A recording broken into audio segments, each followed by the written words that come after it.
Talmor, Shishin Marachi. Talmor is my home. My family have worked the land for generations. My gran says the island does not belong to us, but we belong to the island. And we must be ready, for a great evil is coming. And death follows with it. Listen and subscribe to the latest season of Undertow, The Harrowing, a Storyglass production presented by Realm, available wherever you get your podcasts. Hi, this is Rob Benedict. And I am Richard Spate. We were both on a little show you might know called Supernatural. It had a pretty good run, 15 seasons, 327 episodes. And though we have seen, of course, every episode many times, we figured, hey, now that we're wrapped, let's watch it all again. And we can't do that alone. So we're inviting the cast and crew that made the show along for the ride. We've got writers, producers, composers, directors, and we'll of course have some actors on as well, including some certain guys that played some certain pretty iconic brothers. It was kind of a little bit of a left field choice in the best way possible. The note from Kripke was, he's great, we love him, but we're looking for like a really intelligent Duchovny type. With 15 seasons to explore, it's going to be the road trip of several lifetimes. So please join us and subscribe to Supernatural Then and Now.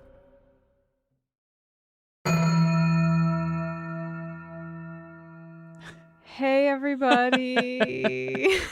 Jenny and I just are actually literally crying right now, and we're crying before we hit record. And I think both of us were like, we'll once we hit record, we'll stop crying. Something has broken. We did it. We got there. Just so you know, if you haven't listened to the episode yet, don't even worry because we were fine. However, we are no longer fine at all. No. But we do have some things to tell you. Honestly, none of which are sad. They are all actually really great things. So that's good. That's something.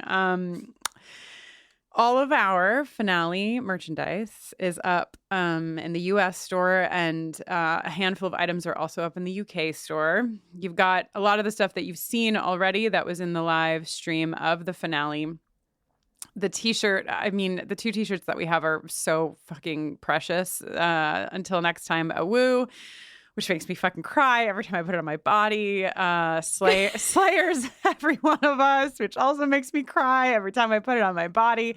The enamel pin that is the headstone that says Buffering the Vampire Slayer 2016 to 2022. We saved the world a lot.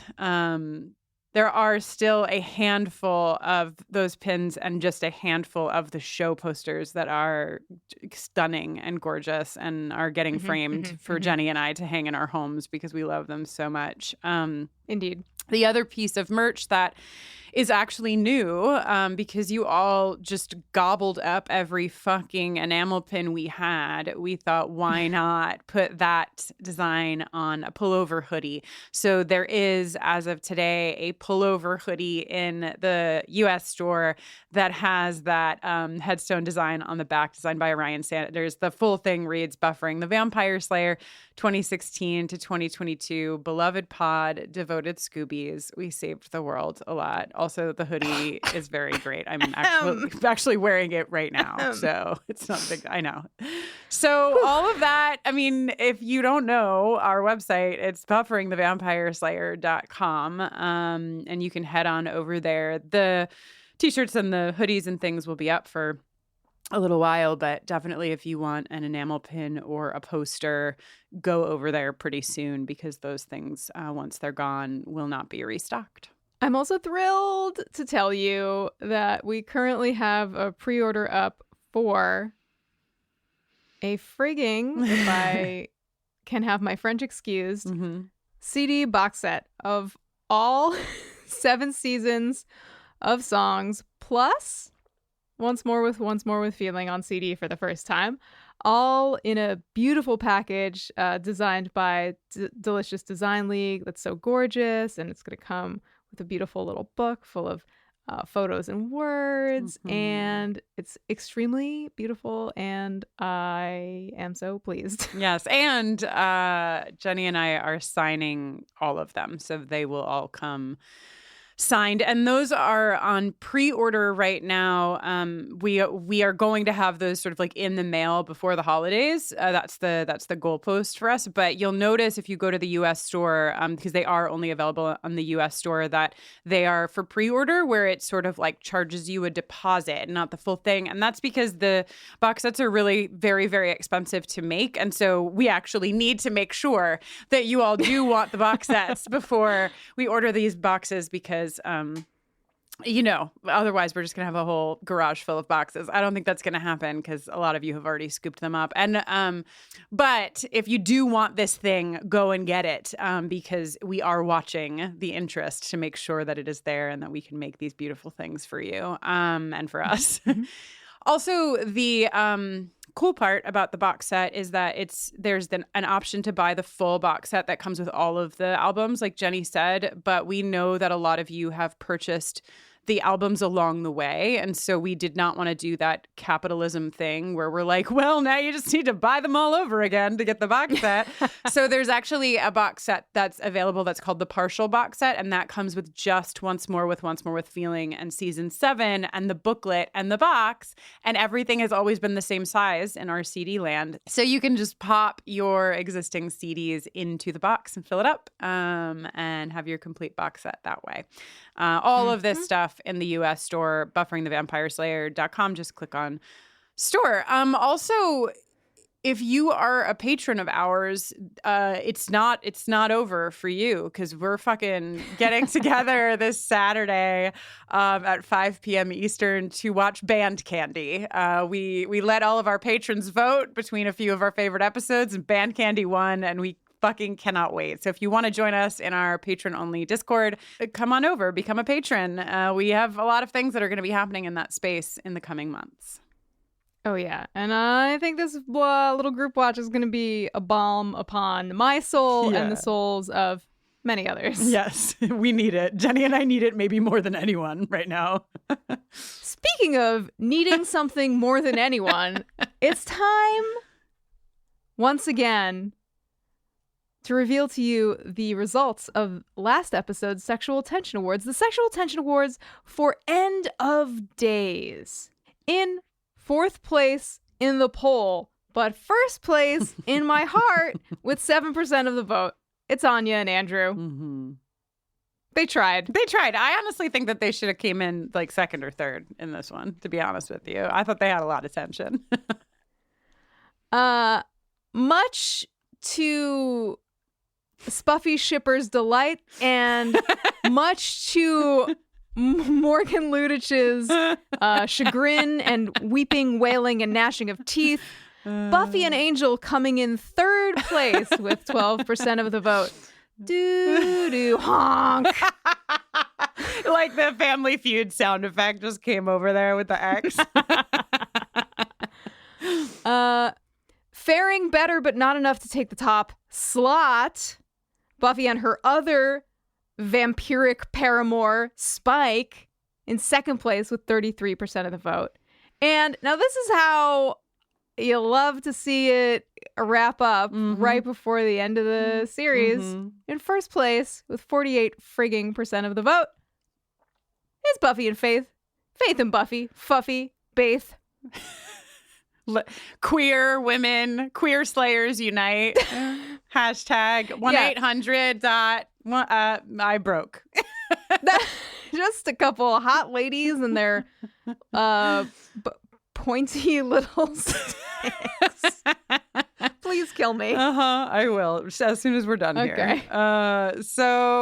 Also, last episode, I told you all about this amazing online app that a listener created that predicted our texts and did all other sorts of fun things, and they did not put the link in the show notes. So it is now in those show notes and also in these show notes that you have access to.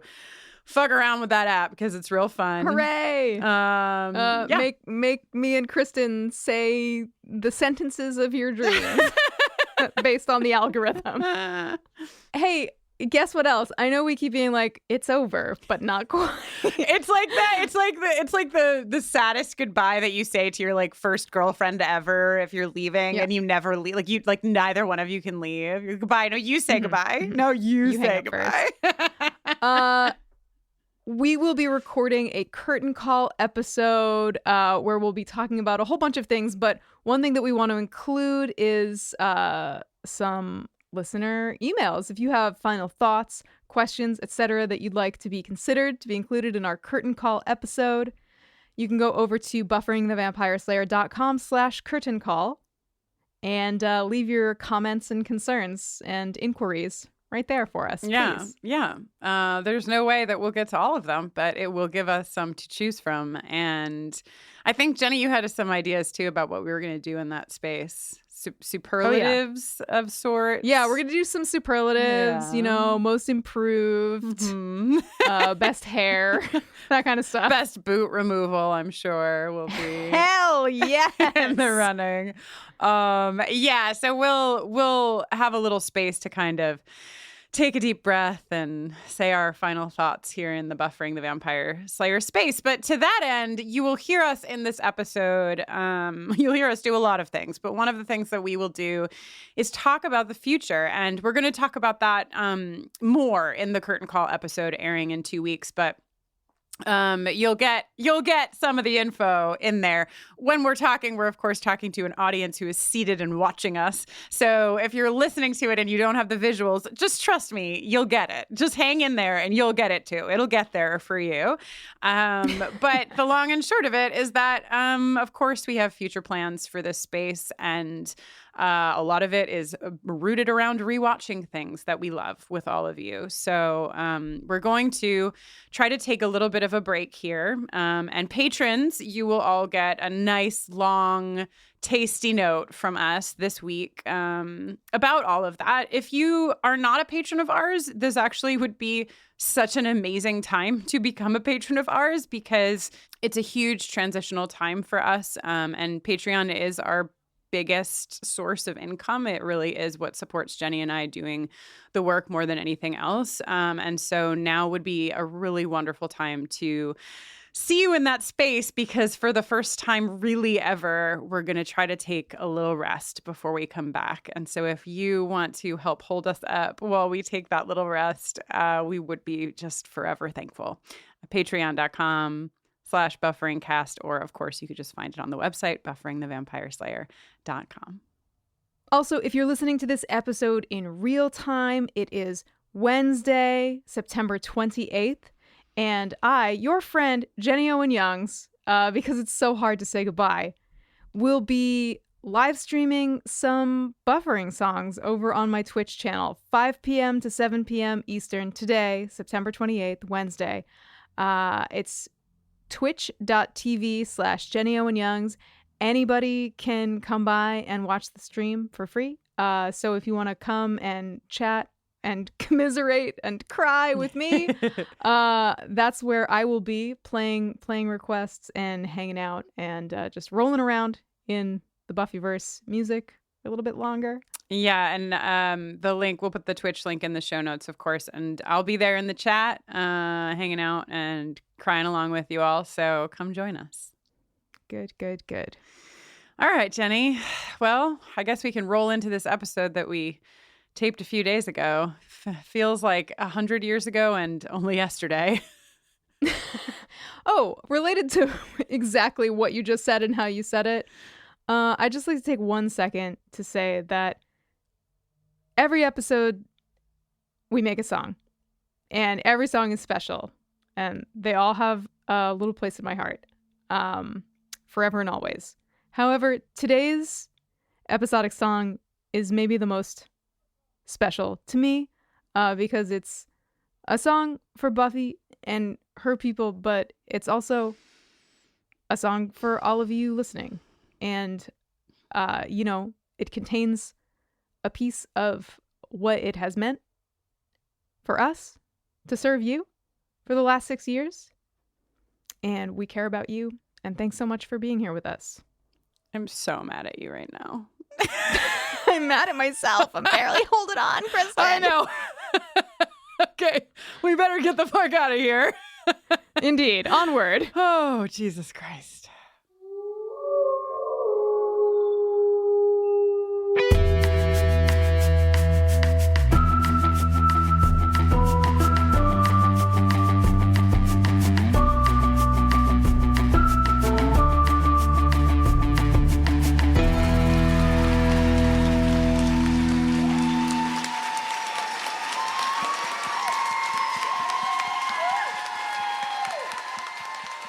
Hello, and welcome to Buffering the Vampire Slayer, a podcast where we have watched and are nearly done discussing every... Not holding your hand anymore. You're being mean. Every episode of Buffy the Vampire Slayer, one by one, spoiler-free, in tandem with those gals I'd love to gift some nice, shiny costume jewelry, a la...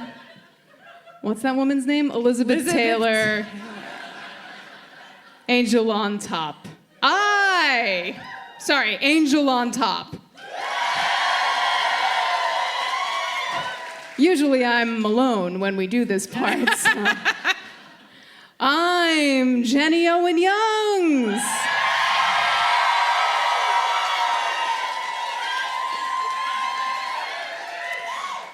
And I am Kristin Russo.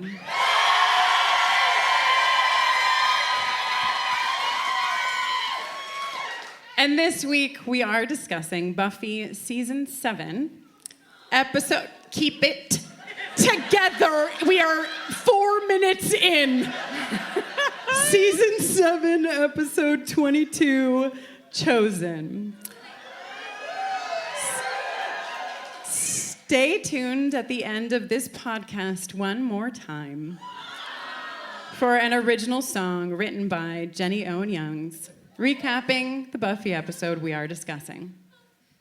Chosen was written and directed by Joss Whedon and originally aired on May 20th, 2003. And? You didn't do the math? I didn't do the math. I was trying to keep it sacred, you know? Oh, like just between you and the math? Yeah, it's our private thing sometimes. Okay. Do you want to hear what this one's about? 6 months and 2 days.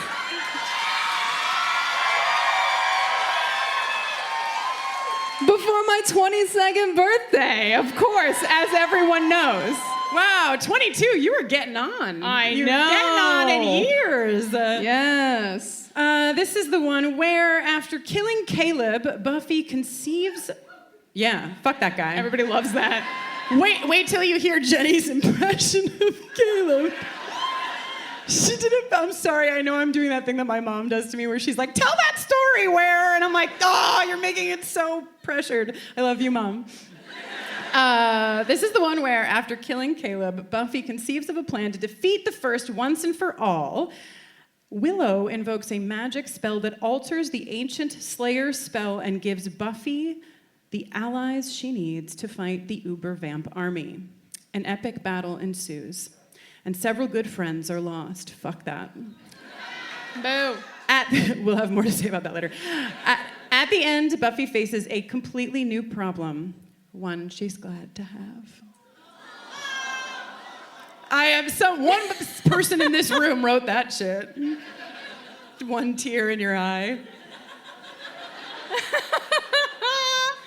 All right. Well, we have a lot of people in the audience tonight, one of whom is notorious for her incredible previously ons. LaToya Ferguson is here.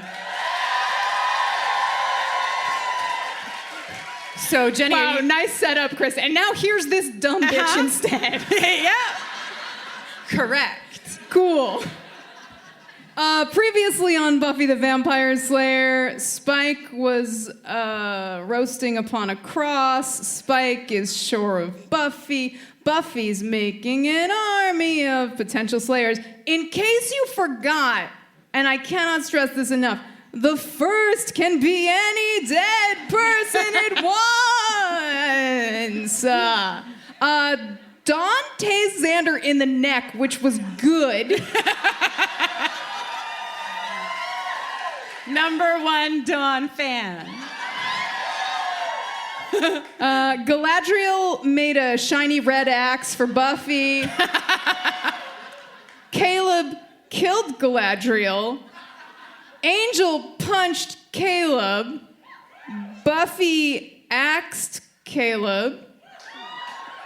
Buffy smooched Angel.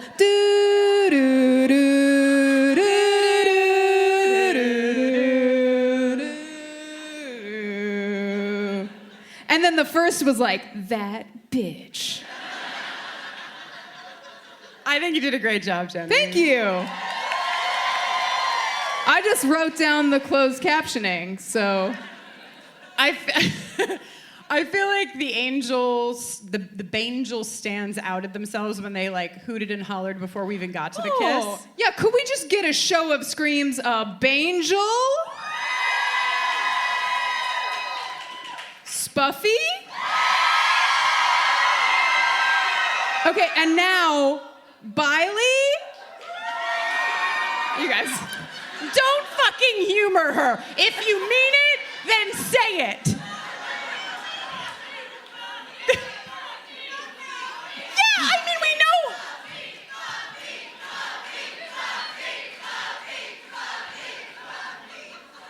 Yeah, no, we know. Yeah, we like wrote the book on that shit. Okay, so these two motherfuckers are still kissing. Smooch! They kissed all week between episodes. Literally that, look at my note. Wow, they have been kissing for a week down there. Yeah, you should see what our periods get up to. You shouldn't. Angel is doing what Angel does, well, what he does second best. What he does first best is unbutton his shirt. What he does second best is be so proud of himself. You're so happy to see me. He's just so proud. He's like, you smooched me. They only had David Boreanaz for like 8 hours total. He's a busy guy. He is a busy guy. So they filmed this scene, and they could only shoot after dark, obviously. Clearly. But yeah, I think it's kind of impressive to think about the fact that David Boreanaz and Sarah Michelle Gellar, we know they are fucking badass, but they basically nailed all of what we see in a very, very short span of time. Yeah. I know. It's weird when I just say something serious. I understand. But sometimes it has to be done. Oh, okay. I have to play a jingle soon. Which one? Well, I can't tell you. Don't you know the...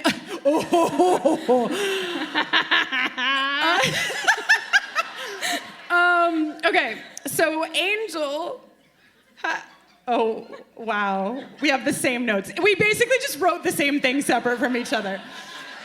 Angel is like, hey, I have my like little file folder of research. It's a trapper keeper. It's an ancient trapper keeper of mysticality. Please. He has really honed his skills since we've last seen him. He is really officially... Detective Agent. Beautiful. I love that all of you knew it was coming and you were like, detective. Jenny, do you want to read the other note we have in common for this scene? Yes. Angel lets Buffy know that even though he's been very busy with his detective agency in Los Angeles, he knows what's going on with her. Mm-hmm. And he's like, yes, my old pal, the first. The power that made me ask, am I a thing worth saving? Am I a righteous man? Then, This actually is no longer a podcast. It's just us reenacting scenes from Buffy the Vampire Slayer. then, oh my God, Fucking Nathan in Fillion. a twist no one saw coming, Caleb pops up and gives Angel a little bop from behind and then says, like, it's so wet. It's just so wet. And like round, the way that he says it, he's just like, I said the whole sentence before. I don't know if I'll try. He's just like, are you ready to finish this, bitch? I understand that he's like choking on his own blood and everything, but especially the way that he says, bitch. It's like so good. That's the one. Oh, God. And then we get some credits. Caleb's asking Buffy, but also the show is asking us, are you ready to finish this, bitch? Okay, so, Caleb's still alive. They do a little fighty fight. But this is worth it, really, I think. For the because- kickflip? For the kickflip, but also for the slice and dice. This is a brilliant fucking fight sequence, I think. Kristin Russo, believe. And he's like, you think you have power over me? Stupid girl, don't you see that my face is bloody and I'm a man? You don't have the... And she says... Who does nowadays? And then she pulls her scythe axe through his fucking balls right to the top of his head. I am so sorry, Mom and Dad. Sorry, parents everywhere. You thought because it's Sunday night and you're missing House of the Dragon that you weren't gonna get any gelding this evening. But you were wrong, actually. I'm going to play a jingle for what I think is a fitting moment when Caleb gets sliced in half. The patriarchy!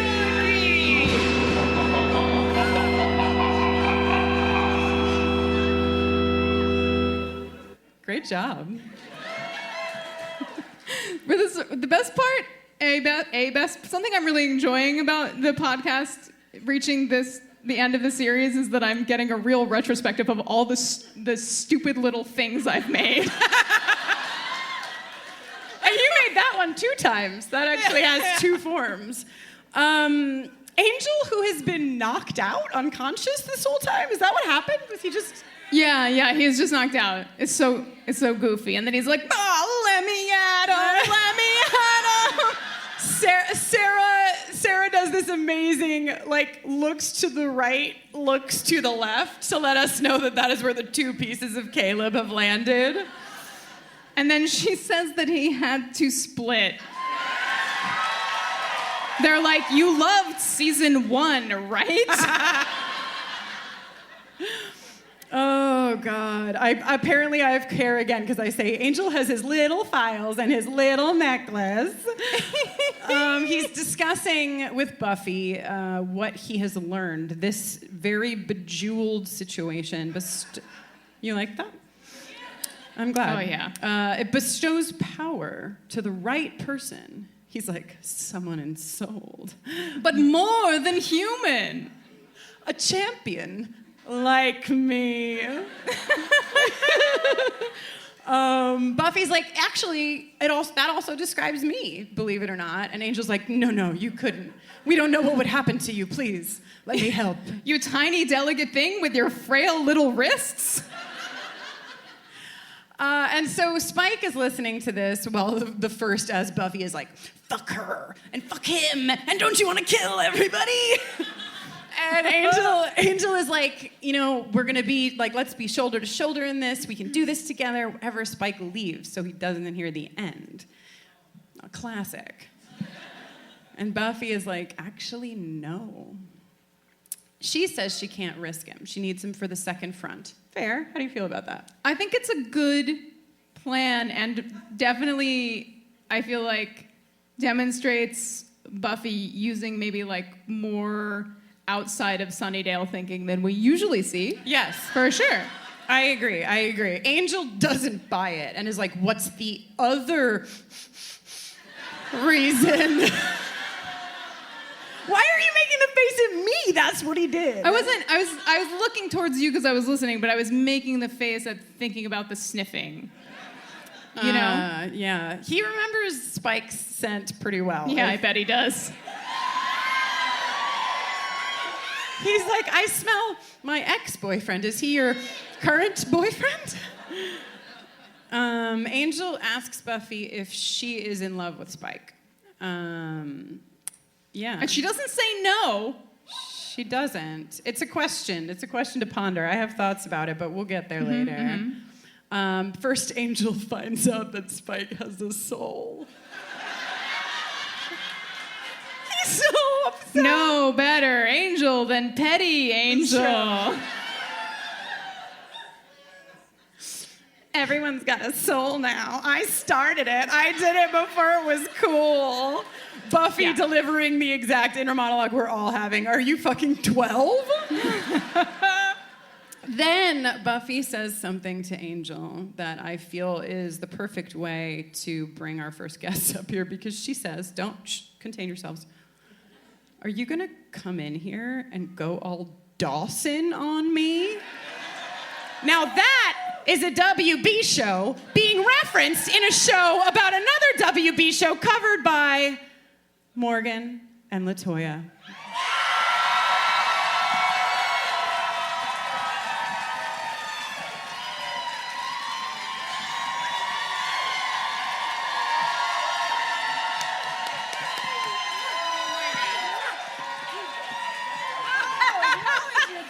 LaToya is wearing a t-shirt that says, "Acknowledge your daddy." I acknowledge you.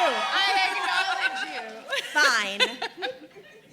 Oh my God, and your gay rainbow hat. What are you wearing? Oh, my sequin friend. Yes, we're both. Wow, you have sequin and some like tulle. Is that how you say that? I think it's tulle. Tulle. Everything's so great. But like, I'm not gonna cross you. That's good. No, you should. I pronounce every word wrong.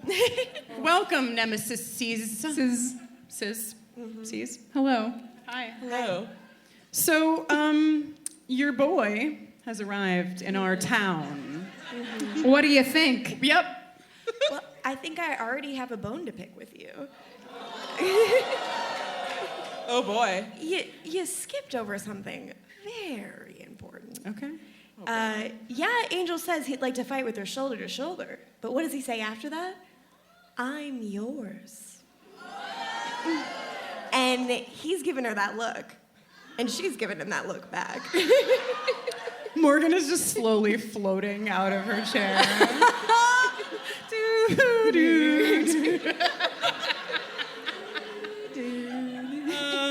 But what's happening on Angel now-ish? Yeah. Are we allowed to say? Cordelia is rolling around in her coma. Absolutely. Yeah. Unbelievable. So, okay, we know how you feel about Bangel. Absolutely. But as folks who are covering season 4 of Angel, how do you feel about this? How do you feel about Cangedelia? Well, you know I love my Kane's Delia. We do. So I did a fun thing when I watched this episode. I watched it with 2 people who have never seen Buffy or Angel. So when I explained to them the things that Angel had been going through after they saw all of these scenes, they were like, you would not know that. Also, why didn't Buffy help? The sun was out. Mm-hmm. And I have an answer for this. As a person who is not from LA, but moved out to there. Sometimes when you come back from Los Angeles to the town you were in before, you lie a little about how things are going. You make a couple jokes about the industry, like Angel's joke about like her story needing a third act. And, you smile like everything's going good. And at one point you look out into the distance and it's not going that good. So in a way, this is very authentic and very good. Morgan came with her fucking notes, bat back everything. What did your folks think? Well, they enjoyed it. The thing that convinced them to watch it, as I was telling them numerous things, I told them about Angelus and how he gets hot and wears leather pants and eyeliner. And that was nice, but that didn't sell it. What sold it was Dawn. Where are these people? I love them. These people. It was truly, so that's Buffy's sister. She doesn't show up till season 5, and you don't know why at first. And you're like, wait, I need to know.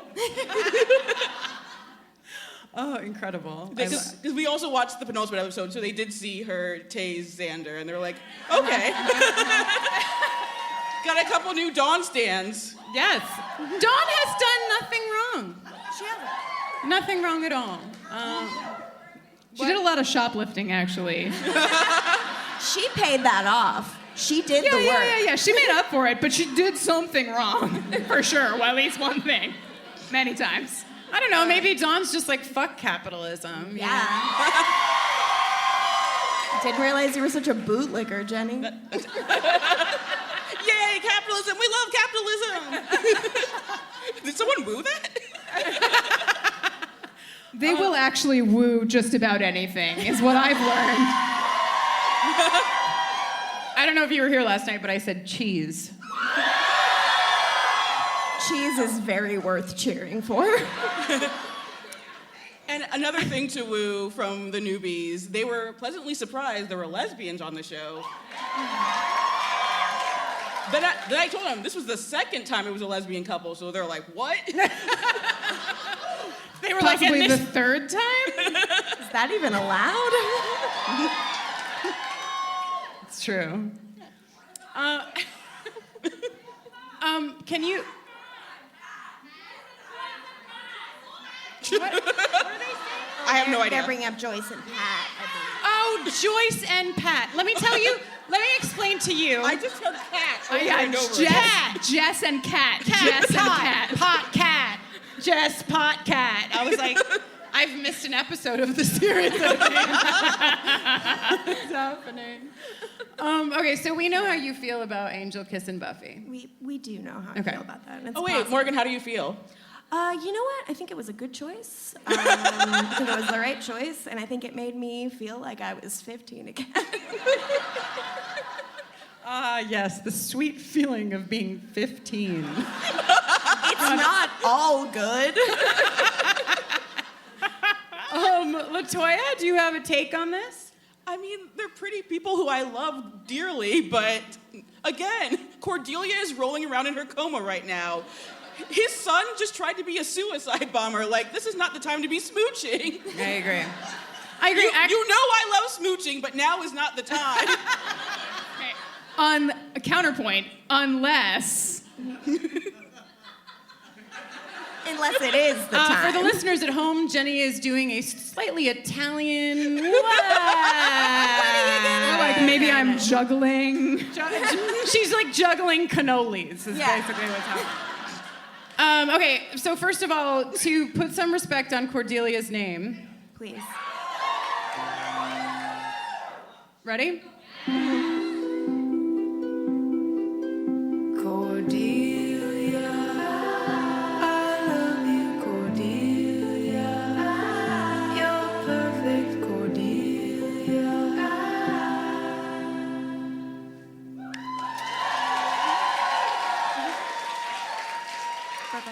Second of all, what I want to know from both of you as people who work in television is, feelings aside about you want Bangel forever, you're like, now is not the time, would you write it into the finale? I would write a longer conversation about everything that's been happening in LA with him.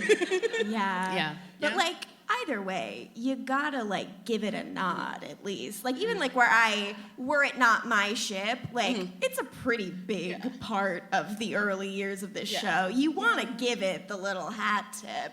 You're on your victory lap. Part of my issue is also I've always thought this episode should be like a 2-hour finale. So like it's like rushed. LaToya, everyone is so excited. Also, while you were playing the Cordelia jingle, I like really like looked out at everyone, and now I want to vomit. Just look at me, baby. So many people. Not because of anything you did. No. Your faces, yay! Don't think about the other 1,400 of them watching at home. Okay, while you're here, we can maybe talk about some of the scene we have not talked about yet. Absolutely. There's like a whole situation with cookie dough. Yeah, this seems like some shit Morgan would love. And LaToya's head just like retracted inside of her body. See, that I won't abide. Like, I can maybe give you some leniency, but Morgan knows I don't care for the cookie dough. I understand that, but again, I'm 15 again. And when Buffy says she's always felt like a freak because she'd never been able to make it work with a guy. Me, 15, never been kissed, barely been looked at, going, me too, Buffy. But that's so crazy because you're not a freak like me. Oh my God, Buffy, we're the same. We're the same, oh my God. Oh no. And I just found like that was so honest. This has always been a show about like a young woman coming of age and like the insecurities that come along with that, but put through this supernatural lens. And she like doesn't feel okay about herself in this way, but she's come to understand she's cookie dough. She's not ready yet. She's not cookies yet. And I think Angel also cookie dough. That boy is not a cookie yet. He is not a cookie yet at all. He will not be a cookie until he's shan-shooed into being a human. So both of them are each other's someday person. And I think that's really romantic, this idea that one day I'll put it down and maybe you'll be there too. I think it's really kind. Morgan really somehow sweet. sells it. Right? Unbelievable. Strangely enough, I'm like, maybe the speech would work for me if it was Angel saying he's cookie dough. He's a little freak who would say that. Right? But Buffy, I'm cookie dough. We're gonna open up this shit. I'm simply not ready. And also, you guys noted like the 8 hours for Boreanaz. I'm just thinking because even though they have him in the episode, I'm like network pettiness. That's why like Angel's like knocked out immediately. It's like he's not gonna do anything cool at all. It's like you're on that other network. BS. Yeah, the cookie dough speech. I mean, you've truly made me have feelings about it. I will admit this. I'm like, maybe I just need to believe a little harder. Yeah, open your heart. But there's something about the idea of like having to be done before you can be in relationship that I struggle with. I totally understand that. Right? Yeah, no, it is a binary thing that people force on you, which is very black and white. And when is that ever good, you know? Yeah, and I do like the idea of like her being like, there are certain things I want to discover about myself, and I'm not where you are, you're not where I'm at. But the idea of like, wait till the oven dings is, you know. Yeah. Angel's oven has been off for 210 years. Oh God, that oven is stone cold. But it's the idea that, you know, like, I think both of them are just like such fighters right now. Like both of them are duty-bound warriors that don't feel like they have the space to have that thing. But also, this is my argument because I want them to kiss. So, you know, take it all with a grain of salt, baby. Honestly, you know, I wonder if the kiss would have worked for me more if it happened closer to the end of the scene, right? Yeah. It's like, because like if they're like talking about it and struggling with it, and then it's like, kiss in the fucking graveyard. Yeah. And It would feel so nostalgic. I mean, later she says it was just a hello. I gave you guys little cheek kisses when I came out here. Love to get the report on a kiss of whether it did or did not include tongue. It's like, back off. Maybe it did. You don't own her? Are there more things that you'd like to discuss about your boy in our town? It's still hilarious that no one knows Wes is cool now.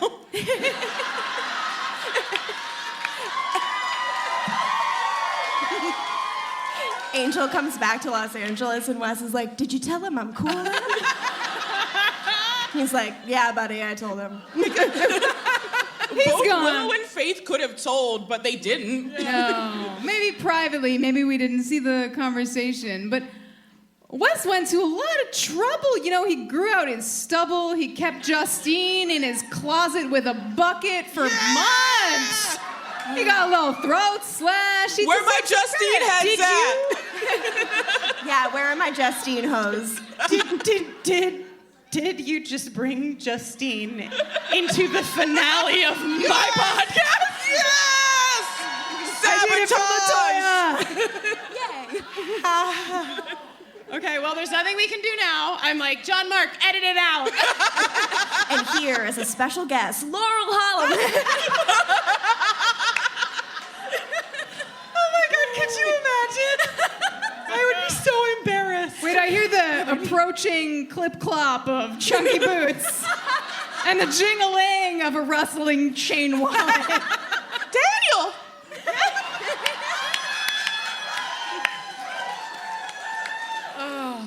There's a part of me that wants to explain every inside joke to my mom, my dad, and my sister. I'm like, so, but I don't have time. I'll tell you later. I swear it's funny, Kristin's family. You guys, are we leaving this podcast in a feud? Are we still in a fight? Feuding. This is not rehearsed. I have no idea what they're going to say. I have a feeling I know what they're going to say. Well, Can we work this LaToya, what are our terms to not being in a feud? We haven't really had a chance to You think about guys it. didn't give us like a hello kiss when we came up on stage, so Yeah. that's a problem. We did or we did not? We did not. We did not. It's gonna go right for the mouth. That's how they do it in LA. Yeah. How I do it. Yeah. So if we kiss you, you... Does this feel bad? Does this feel problematic? I'm starting a terrible bit. I'm sorry. Do we like this? Can I get HR on the line? Is that illegal? Is that illegal? That's illegal. Maybe if you say that Angel on Top's like the best, we're like really cool, and that you like us, that you think people who don't listen to it should listen to it. So like Buffering the Vampire Slayer drools and Angel on Top rules? Accurate. Will that do it? Yeah, with that? LaToya, will it do it? We gotta make it kind of... What if the S in drools is one of those S's that you do on a notebook? Okay. Yes! Sit over. Yes! That's it, sit over. We did it! You guys, fucking Morgan and LaToya, Angel on Top. Morgan and bless LaToya. them.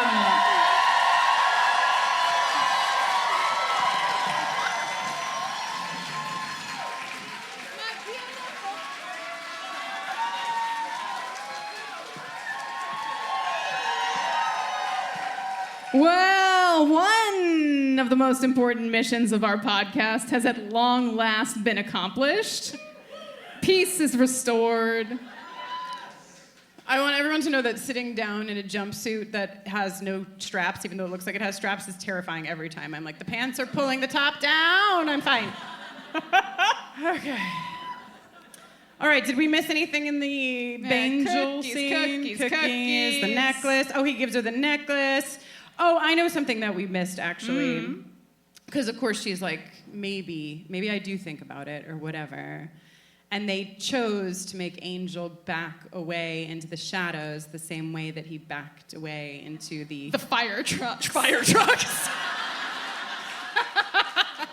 But that's cool. They do a lot in this episode that's very fucking cool, that like harkens back to the olden days when we were all small.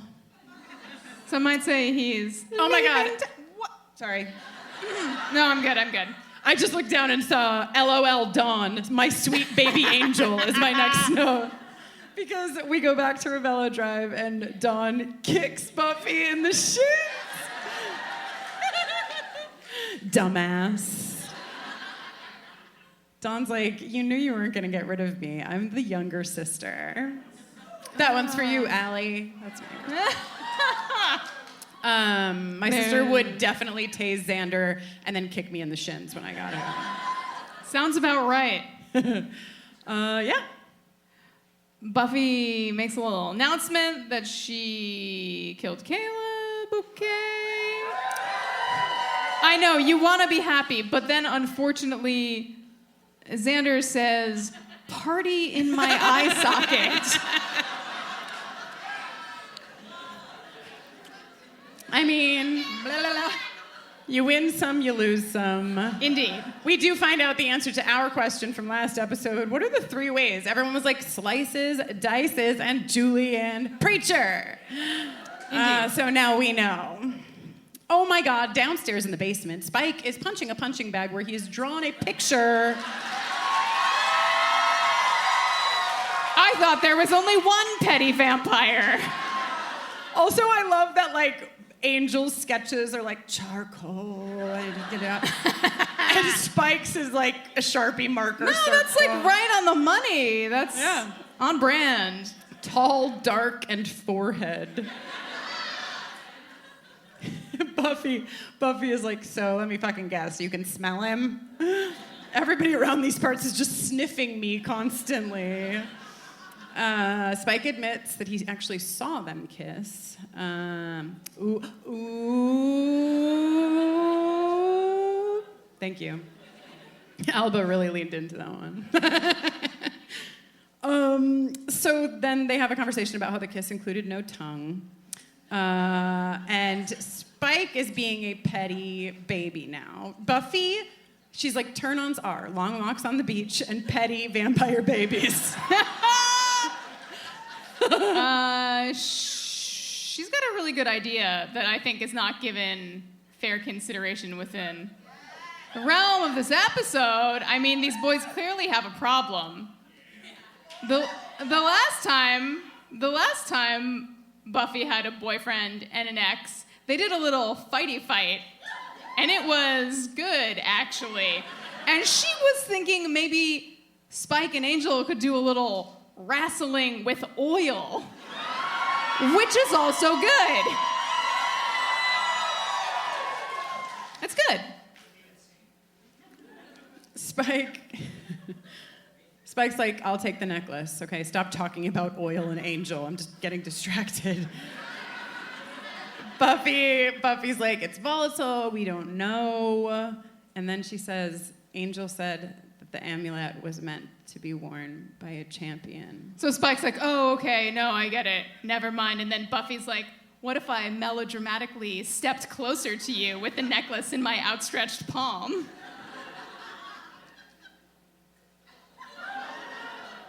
That's what it looks like. That was good.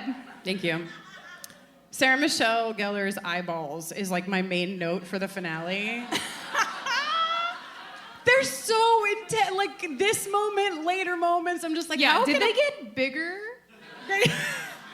Can you get your eyeballs done? She looks at him in a way. And then they have this, I think, a very cute little banter. Faith still has my room. And Spike's like, well, you're not staying here. You have fucking angel breath. Buffy is like, I understand. And Spike is like, no, I was totally kidding. Can you please actually stay here? I'd actually really like to cuddle with you or have sex with you or... They're just gonna oh my God, they're gonna cuddle again? Maybe they're gonna like smooch and cuddle. After they've cuddled Spike to sleep. Wait, I just want to say that Buffy puts her hand on Spike's face like she just like. Don't do it to me, God. She puts her hand on Spike's face like. And it's really romantic. So. Jenny just made like an origami swan with her paper. She got so nervous that I was going to touch her face. In front of all these people? It was for acting. Uh-huh. They intentionally left this... No, we're not there yet. Yeah, what? We're not there yet. We're there in my notes, but okay. There? I thought it's when they're looking at each other. This bitch, you know what I mean? Fine. So Buffy gets up. After they question mark. Don't we see them snuggling? We see them snuggling. I don't know, Jenny. What is this, our podcast? I don't know. Who's right? Jenny's right. Okay, you can tell her she's right, but then you don't get to cheer for her when she does that. Yes, you do! Don't let Kristin tell you how to live your life. Or do. All right, so Buffy cuddles Spike to sleep, and then the first wearing the face of Caleb, because actually, if you didn't know, the first can actually appear as any dead person it wants. And Caleb the first is all like, I'm gonna kill you and everybody else, and it's gonna rock. It's like, what's gonna happen when the first does overrun the earth and enters every man, woman, and I'm sorry, but I'm quoting, child, the same way it entered Caleb, infusing him with evil. If the first just makes everyone evil, then there's nobody left to do a bunch of evil too. And I feel like the whole thing with evil is that you want to do it at people that don't want it and aren't it. You know what I mean? What's the first? It's almost as if the first is like, maybe they just didn't finish thinking about it. I don't know. I mean, if you're doing evil, you're probably just thinking about the next goalpost. Oh, true, okay. Right? Like, you're not thinking, like, far in advance. Head down, nose to the grindstone? Yeah. It's a pretty rough situation for the nose. Not very aspirational, actually. Buff. Okay, everybody especially the peanut gallery, calm down. So, Buffy's like, talk on, I'm not afraid of you. Well, then why aren't you asleep in your dead lover's arms? Buffy's like, what, that's not even a burn. I know he's dead. And he's fucking hot. Have you seen him? He is hot. And then the first is like, well, clearly Caleb isn't working, so let me become you. And I'm going to recite the monologue that began the series. Into every generation, a slayer is born, one girl in all the world. She alone will have the strength and skill to... There's that word again. How you'll die alone. This is classic villain shit. They talk too much. Oh, yeah. You know? And Buffy's like, wait a gosh darn second! A light bulb goes off. And meanwhile, I thought, okay, Spike wakes up. Mm-hmm. And I was talking to Jenny backstage, and I was like, well, yeah, because he's probably dreaming about Angel because he wakes up drowning in Cool Whip. And she's like, Cool Whip? How? I don't know, and I watched it 3 times. And was like, I see what happened. He was thinking about the oil, and then it turned into Cool Whip. Yeah. That's it. Sure. But what is he actually dreaming about? He's drowning in footwear. Footwear. He does talk about how Angel wears lifts. Anyway. I just don't think he's dreaming about Angel, as much as we'd all like it to be true. Books, boots, taking them off. No. Now you're starting to make sense. That's what I like to hear, see, think about, talk about, dream about, take my boots off about. That's not what I meant. But I did say it. Ugh. Okay, so the first fucks off, and Spike wakes up, and Buffy's like, oh my God, I just realized something that I had not even ever thought of one time before now. We're gonna win. Isn't that exciting? Oh, I hope it's true. We go upstairs to a conversation between Anya and Dawn and Xander and Buffy and Willow and Faith and Giles and, I don't know, did I forget somebody? Buffy. Nope, said her. She has told them the plan, but rudely, the camera guys didn't show up until the end. So... Yeah, they had to reshoot it later and pop it further down the episode. Yeah, they were like, fuck, it has to go at the end now, actually. I'm really sorry. The idea that we don't know what it is yet, but that the gang has heard. Xander's like, well, are you kidding, though? Faith is like, fuck yeah. Faith is stoked. And maybe most importantly, Giles. Dad is back. Dad is back! It flies in the face of the things that every generation has done in the fight against evil. I think it's bloody brilliant. Should I? Giles, hot dad. When you were younger, you were real bad. But now you're older, you've got glasses that help you watch over us. Thank you, Giles.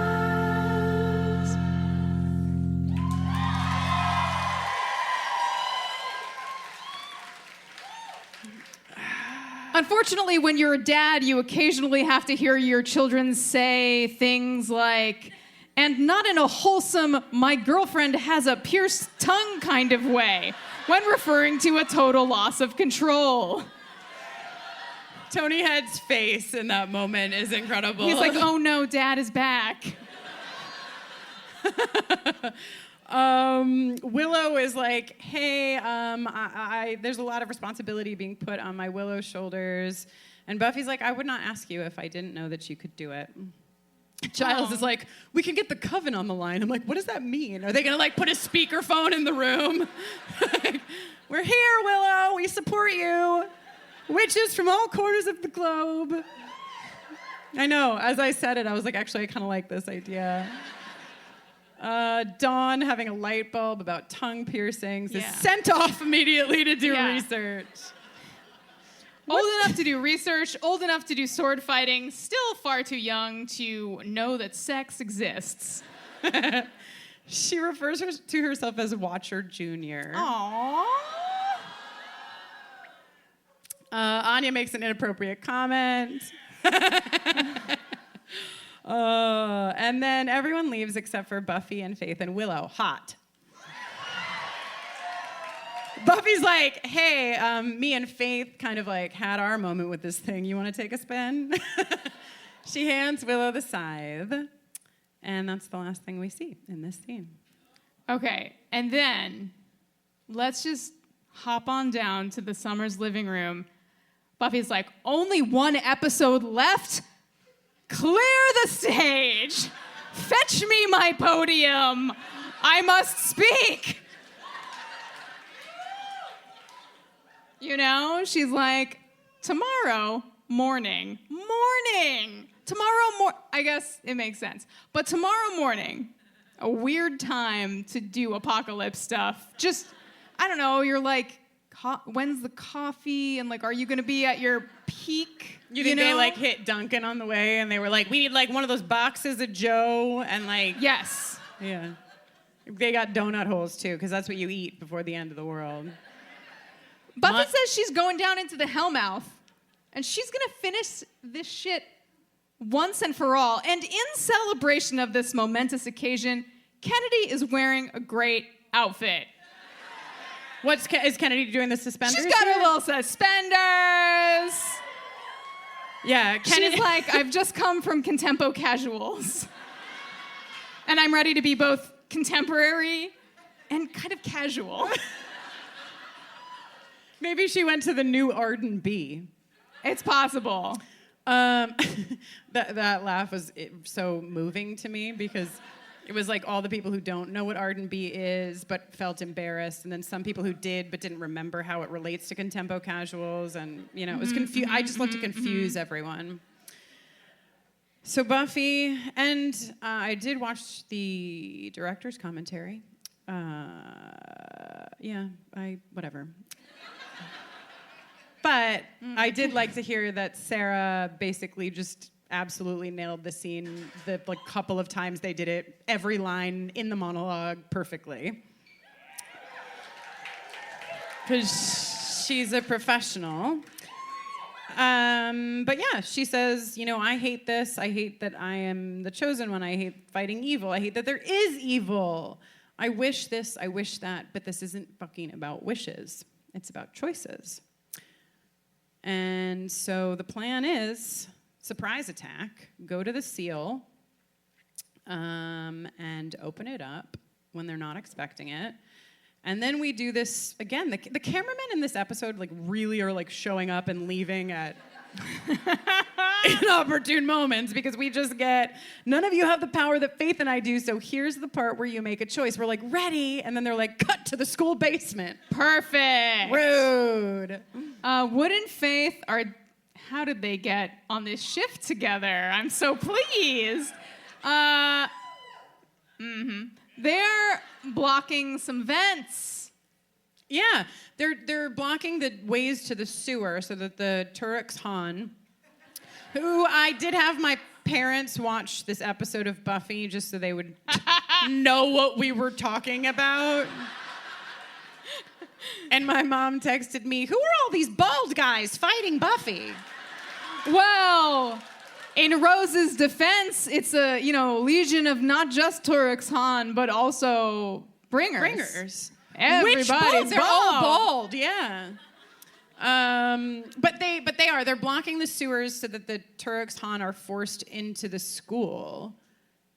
And someone wrote us an email that was but why do they have to fight them if it's daylight? Won't they just all run out and burn?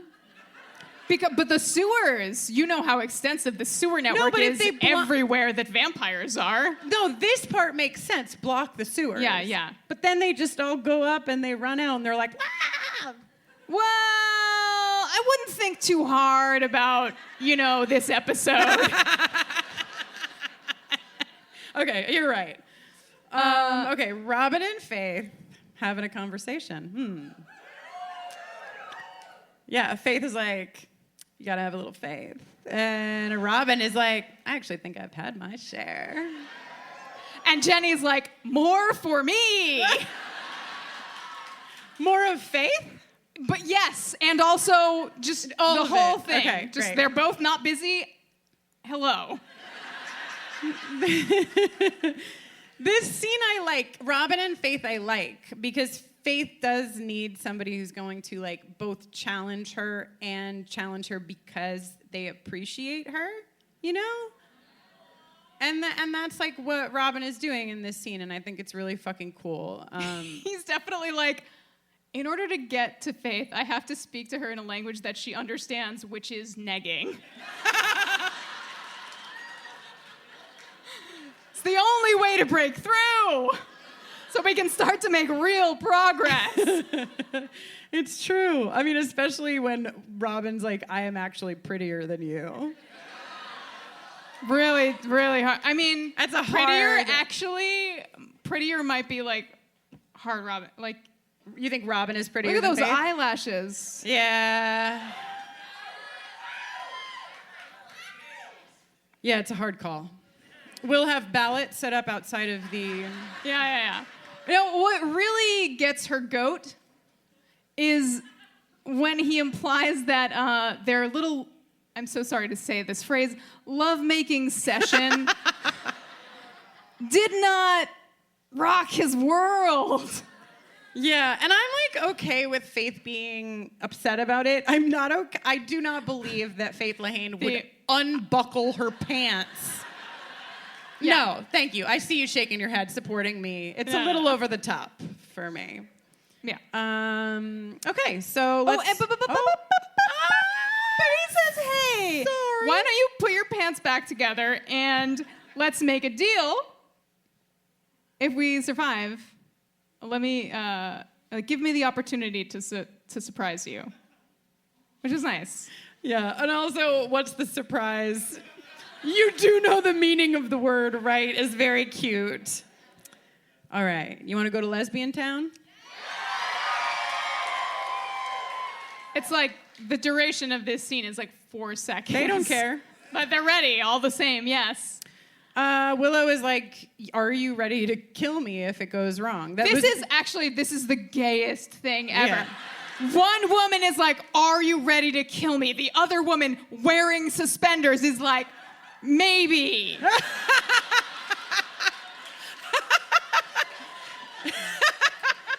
That's it, right? Yep. Yes, correct. That is gay.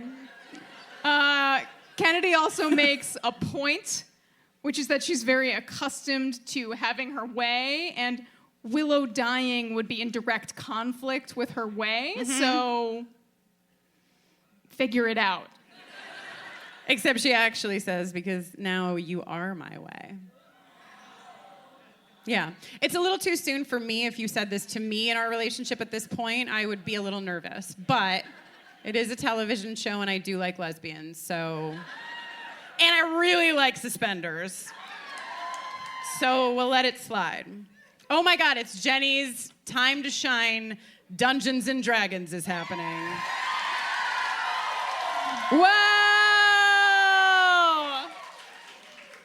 Giles, Xander, and Amanda are playing a little D&D campaign that Andrew is DMing, and what I really want to know is how long has this been going on? Amanda is a level 9 sorcerer. That takes some doing. Solidarity for those in the room who have no idea what the fuck that means. I support it. Just don't There's know. something here for you, actually. There's something here for you that I think you're really going to like. What is it? Well, there's something really special that happens sometimes. You know you have a lot of dice. Yes. I've seen them. They have many sides. Many sides, and the one with the most sides, at least that I ever fuck with, is the 20-sided die. Okay. Or, if you want to be very, very cool, actually, a D20. And the thing is that sometimes when you're rolling for a variety of reasons, you know, you're in a fight or you're trying to persuade somebody of something, blah, blah, blah, you roll your D20, and sometimes you have bonuses that are related to your specific skills or, you know, other aspects of your character. Stay with me, because I promise there's a reward for you. So you might have like a +2 bonus, you know, on charisma. You roll an 18, but then you get that +2, and you're like, oh, I got 20. That's as high as the die goes, right? But what's much, much, much cooler is if you roll what's called a natural 20. Okay, I like it. You're right. And then you get your bonuses on top. So is the natural 20 that the 20 is what is facing up on the die? And then you're like, fuck yeah. So I want a Dungeons and Dragon die. A D20, go on. Where there's no 20 on it, it's just a picture of my face.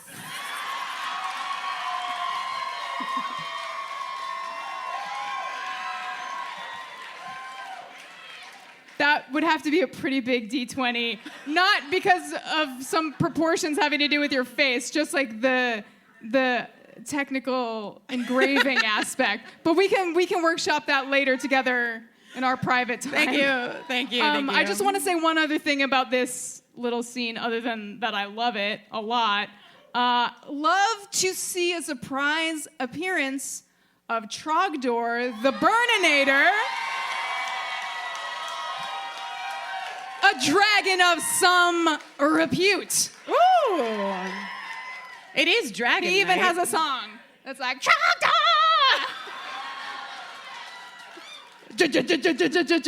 And then the song ends. It's like, the dragon calls in the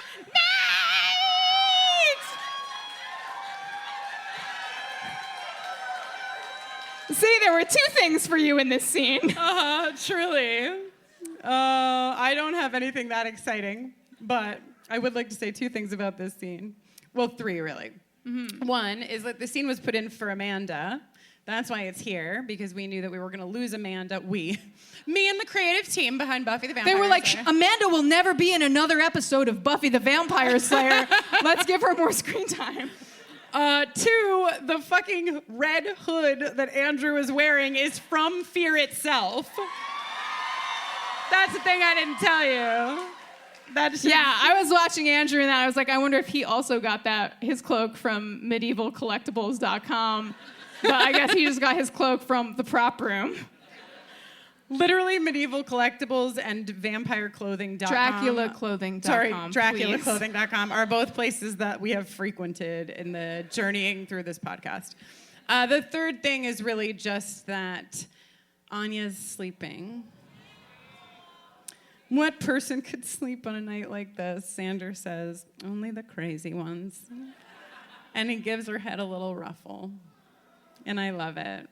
And I love Anya. Yay! Yeah! Okay, let's see what happens when I... Great.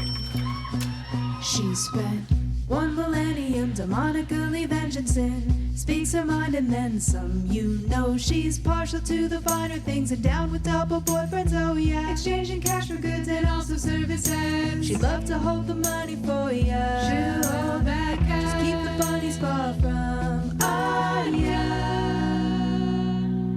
Beautiful. Wow. I know that somewhere Alex, who runs our UK store, is here in a full bunny costume. Oh! Stand up, Alex! Yes!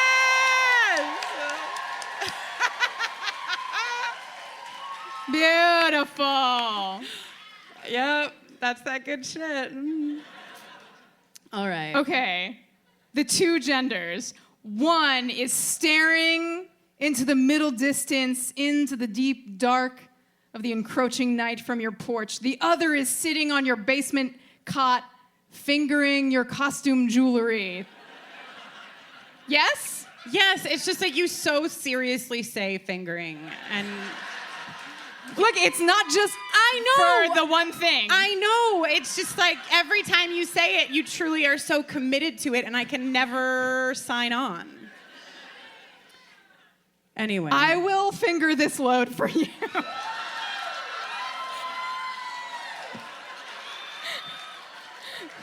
If I can't touch your face, you can't touch my arm while you say that word. like shouldering a burden, but with just...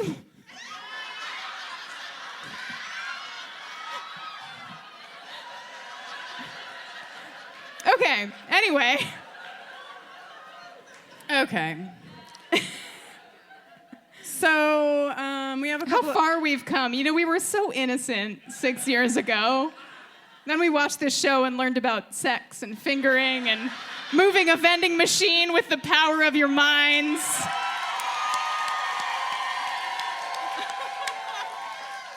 Magic is sex, and sex is magic, and this episode gives it back to us. But we're not there yet. Right now, we have some other sexy magic for you in the form of two of our most beloved staff members. Their names are Mack and Alba. Come on.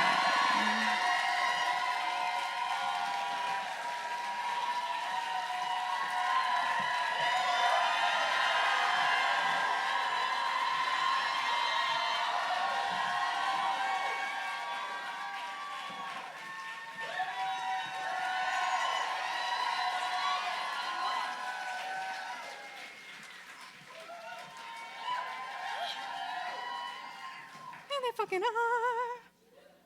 So, yeah. So far, I've been sat next to two folks who are both wearing sequins, and I'm so excited about how it's all working out for me. I'm sorry that you did not tell me to wear sequins, because I could have done it. No.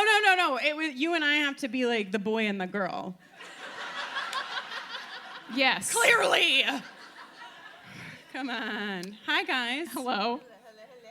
Welcome. Okay, so these two folks have done a couple of things with us. For those of you, all of you know, but I'm still going to tell them. Alba and Mack started working with us as Buffering the Vampire Slayer in 2020. And since that time, we have gotten piles and piles and piles of emails from listeners. So many emails. They're nice, Mac. They're the good ones. I'm not. There's really so nice many emails.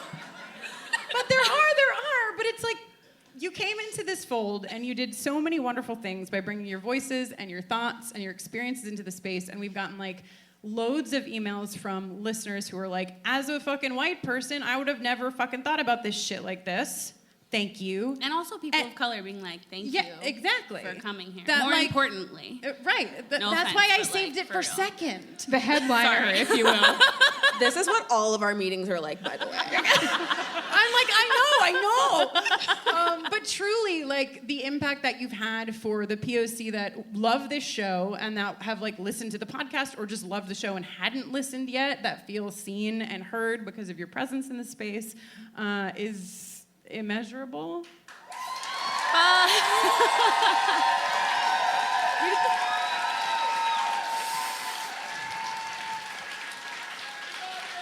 I'm gonna cry. Yeah, wait till you get a load of this shit. No. Oh, no. So yeah, Oh, no. Unbeknownst to us, the Scoobies put together. Oh my God! This is for those of you listening at home. There's a slide that was made by our listenership of folks holding up some signs, taking photos of themselves. There's notes that say, thank you, Alba. You were first and foremost, Alba, you were an amazing DJ at prom. But this was something that everybody here worked together to create to show their appreciation for everything you've brought into the pod.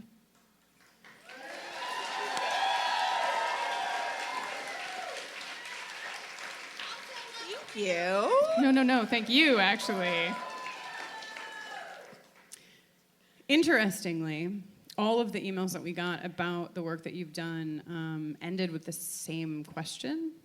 It's so weird. It is, and it is, it's so bizarre that not only did every single person include their request for your take on this particular topic, but that it coincides with the events of this episode so directly. Yeah. There's a lot of important things to talk about, and this, I guess, is one of them. I mean, yeah, I don't know why you're making a joke about it. It's clearly... Right, no, it's very serious. We need to ask each of you, for the listenership, a question, and you must answer honestly. It's a really fucking hard question. It is Spuffy or Bangel? And why? Please! Show your work. Alba, go for it. Oh. What's gonna happen? Okay, first of all, I hate both of those names. For the love of all things deep fried, somebody fix that. But, like, obviously Spike. I also wrote a paper about this in college, so you're about to get the 3-minute version of this. All right, Liam's a version of William. Obviously, Spike was William the Bloody. Go with me. Liam was a jackass from Go. Like, even as a human, our dude was not a good dude. That is a, you know, like that song by Ashnikko, Fuckboy with Freckles? Yeah. Spike was just like a fucked up, soppy, romantic little poet with mommy issues. Yeah, so Liam has to get cursed to be a good person. Like, literally, like, somebody has to be like, you're so bad, I'm going to force you to be good. Spike just figures it out, like he loves while having no soul. Like, obviously the better man did not require a curse. I mean, he takes care of Dawn. Like, that's my argument, like.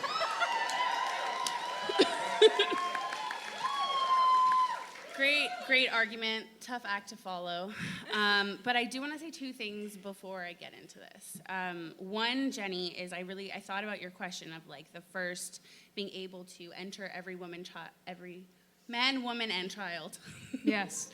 And then it's like can enter every man, woman, and child, or will enter every man, woman, or child.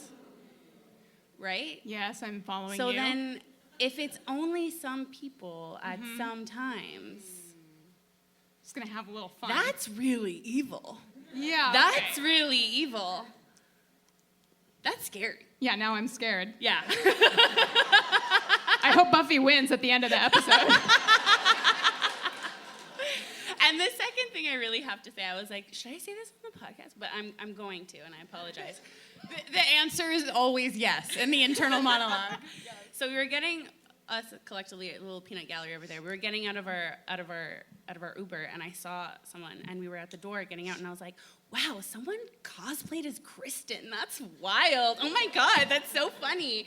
And then I saw them sitting, and I was like, oh, it's her sister.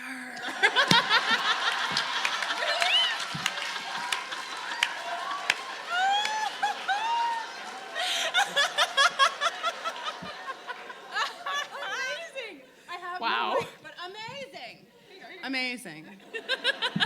A lot of people say that I am my sister's sister. That's a movie with Emily Blunt. Okay, all right, Spuffy or Bangel? You still haven't made up your mind, have you? Look, I was like, Spuffy, obviously. And then Morgan happened. Then I had a little chat with Morgan Lutich. Did Morgan sing a little tune into your ear very softly?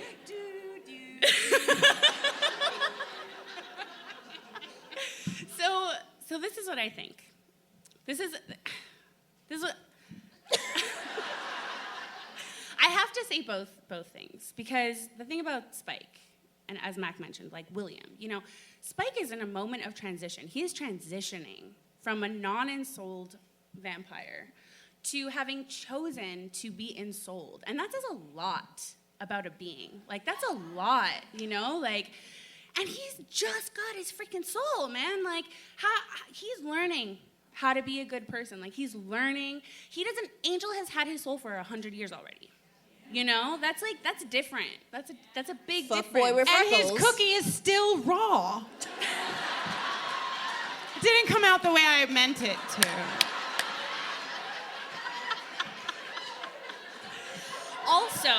Also, genuine question for the audience, because Morgan and I had a debate about this. Like, do we think Angel has ever made Buffy come?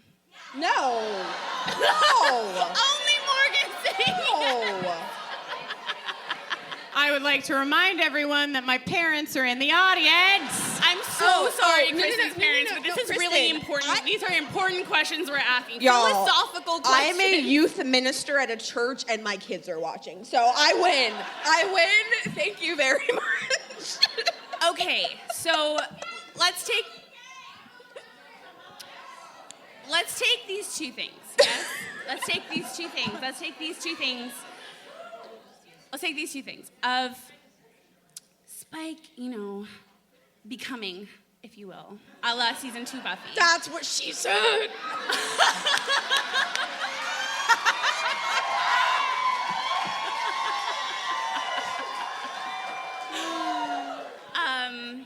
And Angel, pretending to be woke in Sunnydale.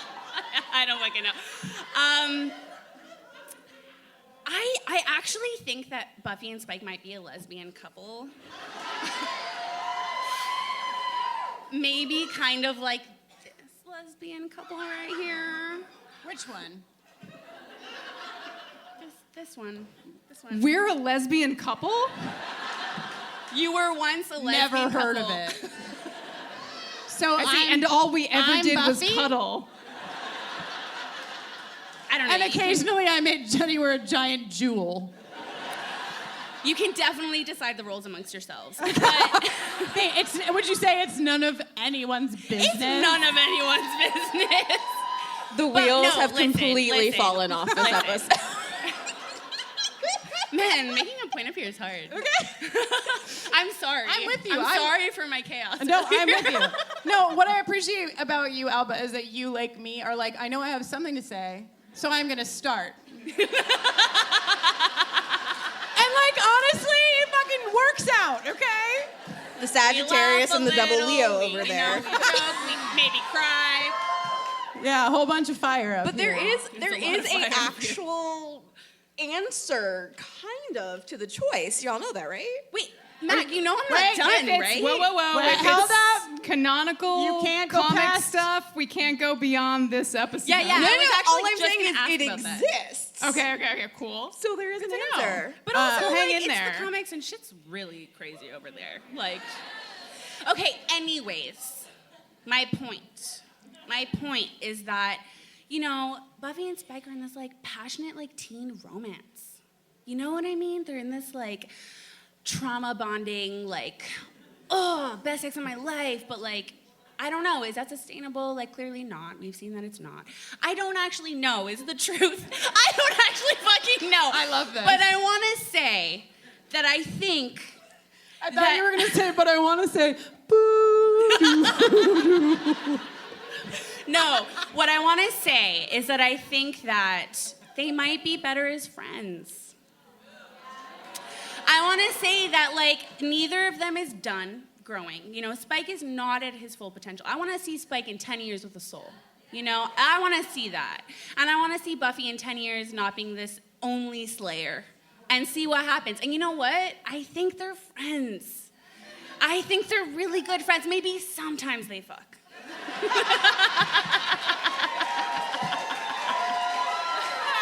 Unbelievable. Okay, so we've come out with a not entirely sure, but probably maybe sometimes they fuck. I think there's something better for Buffy. Yeah. Yeah. Read the comics. And Mac, who is like, it's fucking Spike. Just fuck the punk. Good God. She did. She did like 1,000 times. Anyway. It worked. Keep doing it.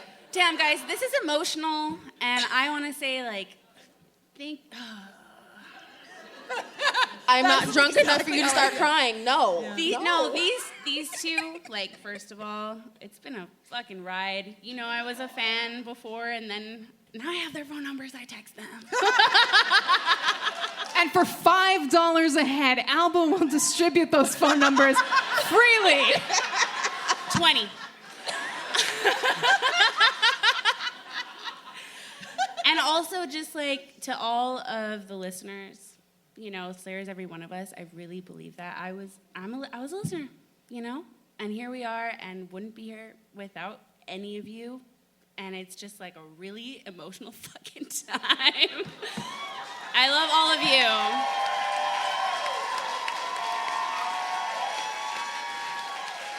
Oh. Last thing I have to say it. Sorry, I just have so much fire in my chart. Last thing, then I'm gonna leave. I have to say, because everyone's like, Alba, you were such a good DJ at prom, like it was so amazing. I didn't have any fucking say in that playlist. Have you met this woman? Alba was like, can I put this on? No. No, and everybody was coming to me like, oh my God, I can't believe you're playing this song. I was like, I don't know it. Alba was like, that came out like set the 20 record years straight. before I was born. Sorry. Maybe like 5. You were a great DJ. Thank you. Being a DJ is about the energy, not the music. Yeah, it's about the vibes. We love you both very much. Love you. Too. Love you so much. Thank you for coming From up here. A camp to here, y'all. Thank you, Mac and Alba.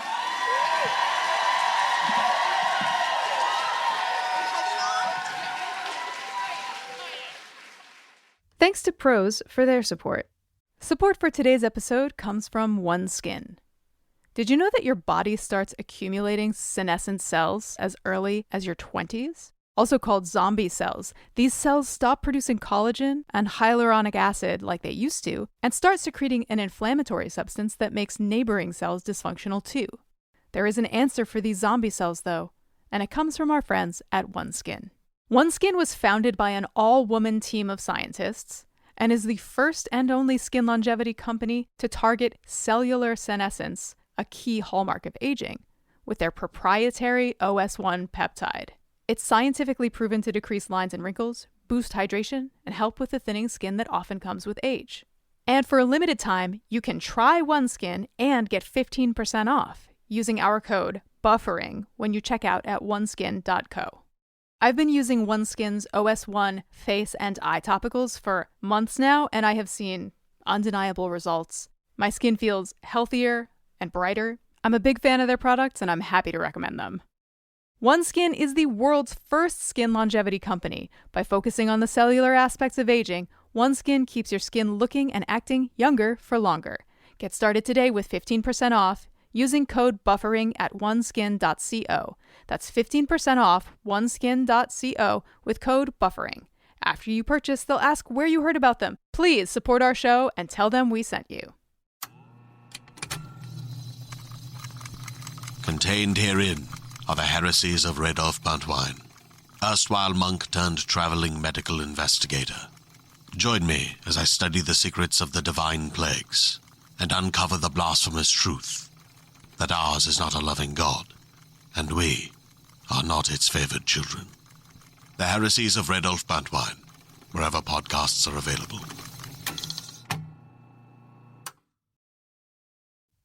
Prose, the world's most personalized hair care, knows there's more to you than just your hair type.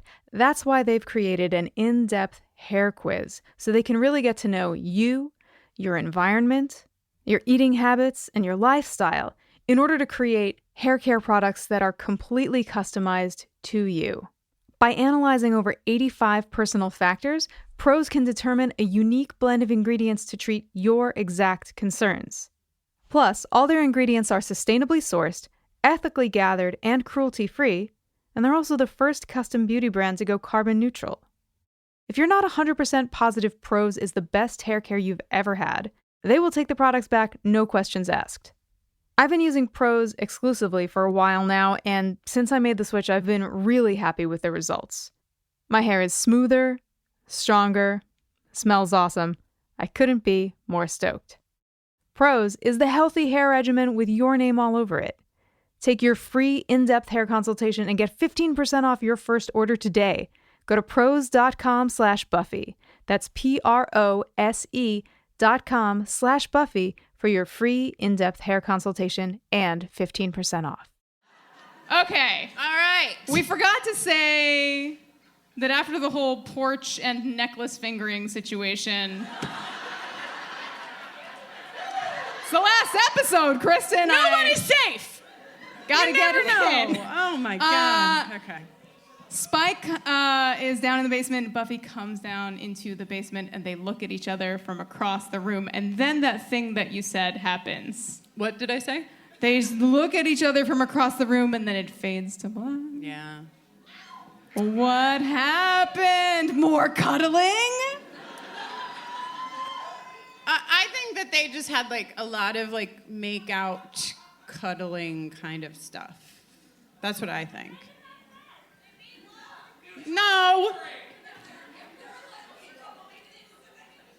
They moved a vending machine. Hard cut! Exterior day, Sunnydale High School. Avengers are assembled. Everybody's here. They're ready to do the thing.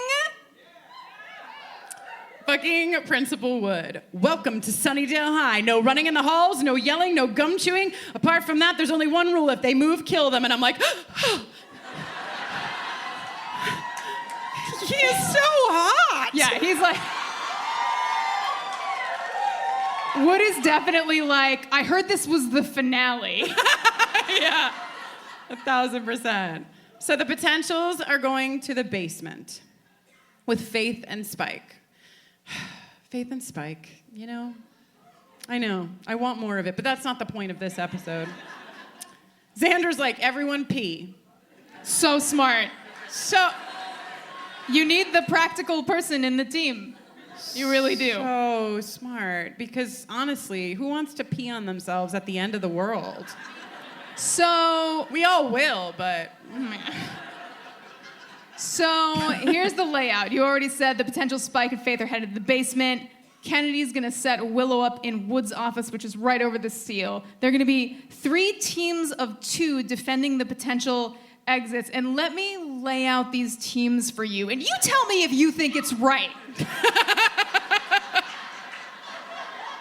You tell me if you think it's right. Okay. Xander and Dawn probably actually around as good as each other with swords. Okay. Xander's been doing it for like 7 years.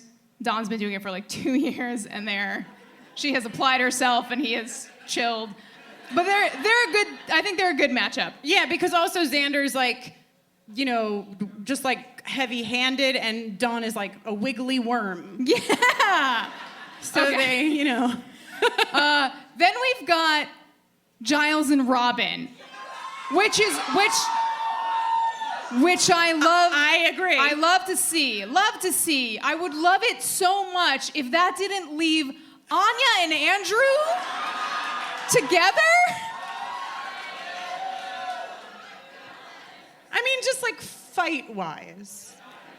Definitely. I love them as scene partners, but I just feel like this just feels like a mismatch.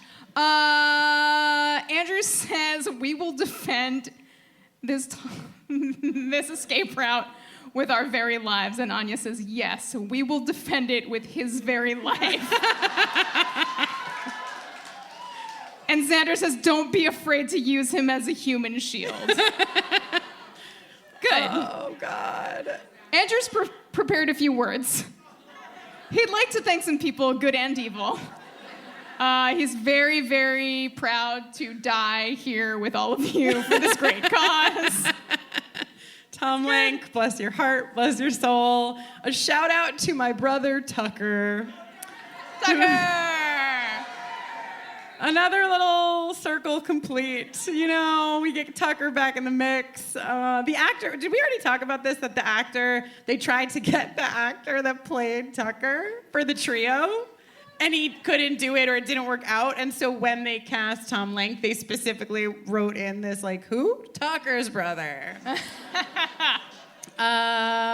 Anya dismisses the speech and takes him off to the North Hall. Oh my God, you guys. Dawn, I'm her biggest fan, is going to go check out the field of engagement. Dawn has learned a few things. She's talking shop. This is sad. Dawn is going down the hallway, and Buffy's like, wait, and Dawn says, oh no. Anything you say is going to sound like goodbye.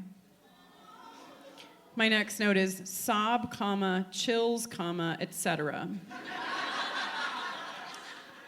Then my next notes are only 4 remain, my heart. Okay, I'm having some feelings. We have our 4.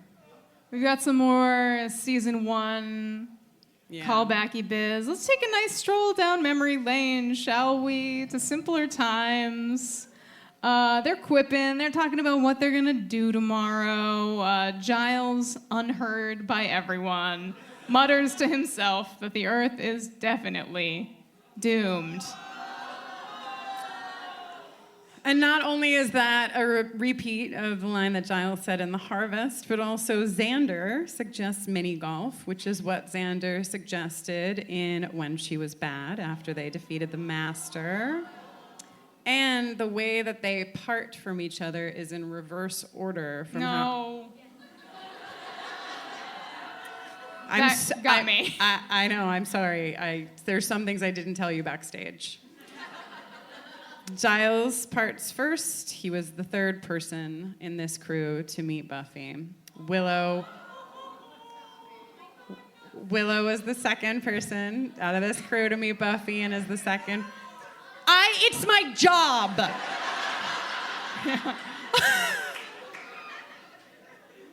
Xander was the 1st person. It's almost like, I know this is like might be a little bit of a reach, but it's almost like doo doo doo doo. It's true. What do you think? Yeah, it's how I feel inside, honestly. You know what I'm writing here in my notes at this point? Damn, Buffy is wearing some pointy shoes for the apocalypse. True. They're so pointy. Later, spoilers for later, she runs across a bunch of rooftops and then jumps onto the top of a bus in those shoes, my guy. Impractical. In business casual. So, oh no. I get to say it one more time, kids. We had the Seal of Danzelthorpe. My first note in this scene is, one more time around the old palm slice. Kristin. Yes? I paused here, and I counted 20 hands over the seal. That means these 20 girls who are about to fight for the fate of the world just sliced their palms and together, cumulatively, bled more blood onto this seal than was contained in Jonathan's entire body. Have you thought about that?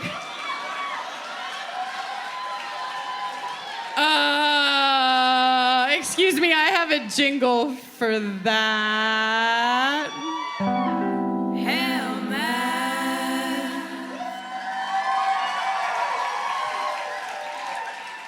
Whenever we do an event, well, we've never done an event quite like this, but whenever we do events, my phone at 9:30 is like, time for bed, Kristin. And I'm like, no, I'm not that Kristin tonight. I'm Party Kristin. I love that you have an alarm to tell you to go to bed. Do you know how I know it's time to go to bed? I wake up with fire and blood on my face. The book, not the substances. It's like open across my face where it's just fallen. I used to play a really fun prank on Jenny when she was reading the original Game of Thrones books, where anytime she was reading the book, like whether I was like next to her or in the other room walking by her, I would grab the book and throw it across the room into the wall. And what's... Oh, sorry. It's fucking hysterical. Yeah. And what's truly unbelievable is that completely organically, my current wife started doing the same thing.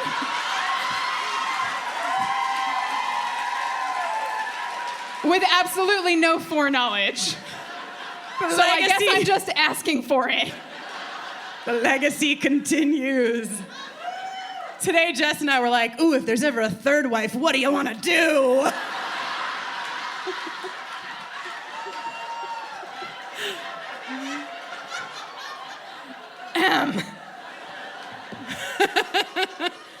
So anyway, oh my God. Okay, so the seal opens, and according to my notes, boop, in they go. We go to Principal Wood's office, where Willow is like, are you ready to kill me? And Kennedy's like, yeah, I'm gay. But Jenny is pushing the two tips of her pointer fingers together for the listeners like a smooch. At home. What Kennedy actually says is, I think, very attractive. Come on, Red, make it happen. Into it. Okay, Seal Town is my this is the Elizabeth Taylor moment for our Spike. He's like, I'm just wearing this big goofy necklace and it's not doing anything, and I look like Elizabeth Taylor, which could only be made better by Faith being like, come on, cheer up, Liz. They are gazing down at what can only be described as a truly, unfathomable number of Turuks Han. As far as the eye can see, this cavern is vast and deep. And they all have swords, which I don't think any of the other Turuks Han have had up till this point. They've been down there, blacksmithing, fucking banging away on the old anvil, clack, clack, clack. Do you think that the bringers make the swords for the Turuks Han? Right? I like that. Yeah. Did they also sew their little leather tunics? Definitely. And they also make the mixtapes for them to... By mixtapes, you just mean, man, I feel like a woman, over and over and over again. There's one bringer whose job it is, he's like, 9 a.m., play. Bow, bow, na, na, na, na, na. Let's go, girls. What? But really, truly, what have these Turuks Han been up to down here? How long? What have they been doing? What do they eat? Where do they sleep? What do they do for recreation? You know? Choreographed dances. Choreography, of course. Definitely. Choreography is their passion. You've never seen the Turuks Han YouTube channel? It's great. It's great. My bad. So Buffy's like, wow, that sure is a lot of Turuks Han, but don't worry, we'll be fine, especially if Willow can do her spell before they... Record scratch. Every Turok Han is like...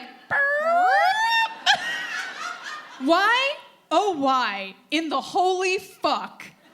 With the fate of the whole world riding on your shoulders, would you scoot your little butts down there before you find out if the spell works?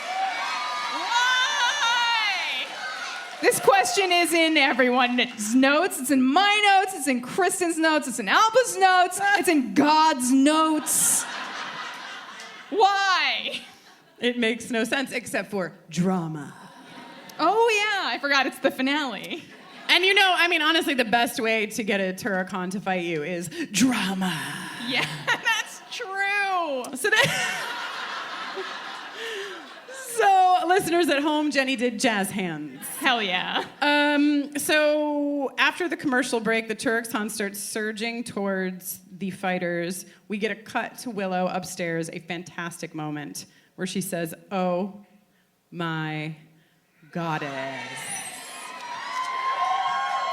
This doesn't feel like any of my business at all. Yeah, but it's there for us, so maybe it is our business. Oh. Okay, so guess what? The Oh my camera God. crew found they the got footage. their shit found together. it. And they spliced it in right here. So, here's the part where you make a choice. Yes. It's okay. What if you could have that power now? In every generation, one Slayer is born because a bunch of men who died thousands of years ago made up that rule.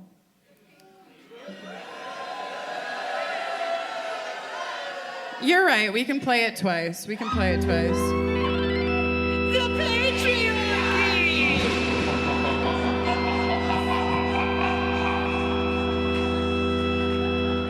Wow. Did you all practice that? They were powerful men. This woman is more powerful than all of them combined. Willow looking absolutely ready to hurl. So I say we change the rule. I say that my power should be our power. Now we get this scene of all of the potentials that we've seen, and we see them all feeling it's working. It's fucking working, you guys! It's working! I have a question. Yes. Wait, did she say make your choice yet? Well, she said here's the part where you make a choice. No. Are you ready to... Oh, you're still going. That's right here. I'm still going. It's okay. We already watched the episode. I'm not spoiling anything. It's fine. I just want to know what's happening. The way that Jenny picked up my hand and placed my finger on the part of the notes, like as though I was like just some kind of instrument. Okay. Here's what's gonna happen, okay? Are you ready? Tomorrow, Willow's gonna use the essence of the scythe. Totally gay, by the way. But also, like, what? Like, how? Where did this? What? Okay. Metaphysics. I mean, I do know that much that it's magic. That much I am confident of. To change our destiny. From now on, every girl in the world who might be a Slayer will be a Slayer. Oh, you beautiful fucking... Oh. Now we get... I know! We get our little softball player holding her fucking bat. We get a girl at her lockers. We get so many fucking humans who are all feeling the same thing that our potentials felt. And Buffy continues, who could have the power. You want to say it? Okay. Okay, ready? Who could have the power, will have the power. Who can stand up, will stand up. Slayers, every one of us. Make your choice. Are you ready to be strong?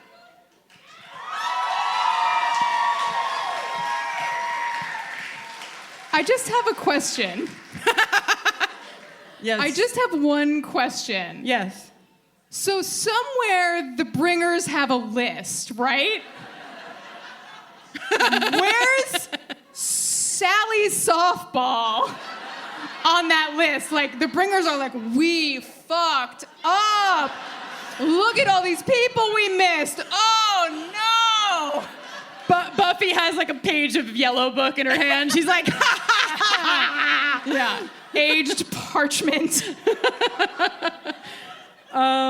This is a beautiful moment. This is the show driving home what the show has really been here to do all along, which is to say that, and it's kind of like what we, I don't know if you get it, but it's like also what we're doing here. And I don't know if do you feel that?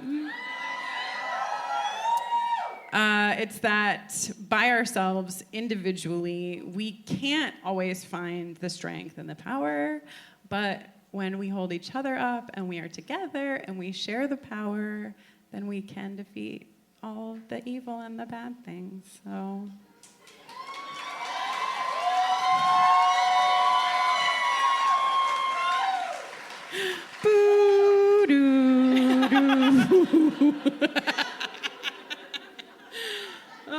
Okay, now you are not gonna believe this because down in the bowels of the Hellmouth,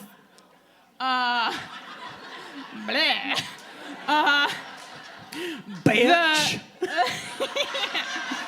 The potential army that we've come to know as becoming a Slayer army, right? And Vi is like, these guys are dust. And suddenly, creatures, I don't know if you remember, but the first time Buffy fought a Turkon, he beat her just to a pulp. It was not good, and she has some experience, but for some reason, all of the Slayer army are just like dust in them, like it's no problem, and I'm happy because I don't want the first evil to enter every man, woman, and child.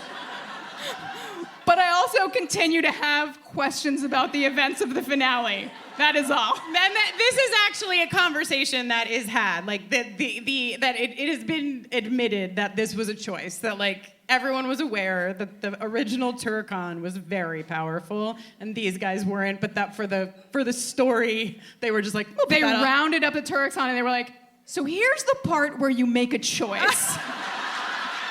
Are you ready to make a really powerful, dramatic finale? And the Turkon were like, it's showtime!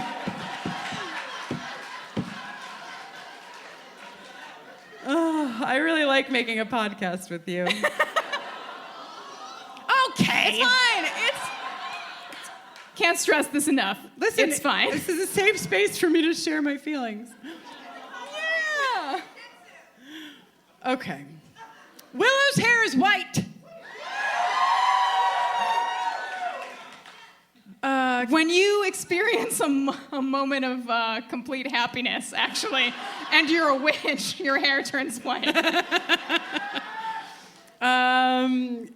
Kennedy says, you're a goddess, and Willow says, and you're a slayer. Also, queer culture. And then Willow's like, get this weapon to that other woman. Also queer culture. To the credit of like this scene, I love the fact that like these two are so intensely connected right now, but that the mission is what matters. Fuck, I said it. They got you. They got You know me. what else from beneath you it devours. From beneath me, the mission matters and also devours most. FB1ID. So Kennedy runs. She runs with the scythe. She gives it to Buffy. Willow, I love this for Willow. She collapses. Her hair is back to red, and she says, "That was nifty." This is what our Willow. Do you want to hear? You want?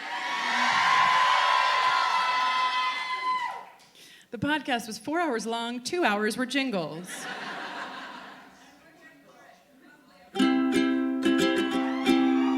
Who knows the square root of 1225? Willow, who's gentle of heart and nimble with a hard drive. Willow, Willow, Willow, Willow.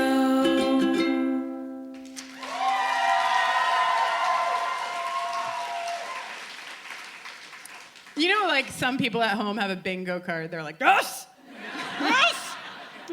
Oh, yeah, I hope there's bingo. Yeah.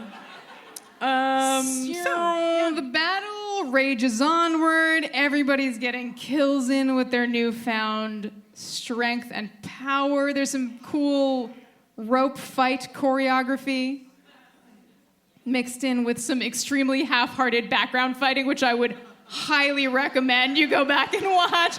There's some really amazing stuff in the foreground, and then in the background it's just like,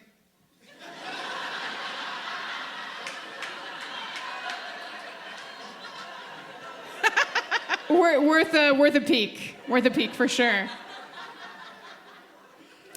Okay, so just mixing up notes. Yeah, I'm just gonna put them on your pile now. Okay, that's fine. That's fine. Yeah, so then we go to Andrew and Anya, right? I think no, it's okay. It's okay. So far, it's okay. I think they're coming. Anya's like, I'm terrified, but I thought you would be terrified and I would be sarcastic about it. Andrew tries to be helpful. He urges Anya to think of happy things, including bunnies. Floppy, hoppy bunnies. Flames alight in her eyes. Yeah. Lightning cracks across the sky. She's ready. She's ready.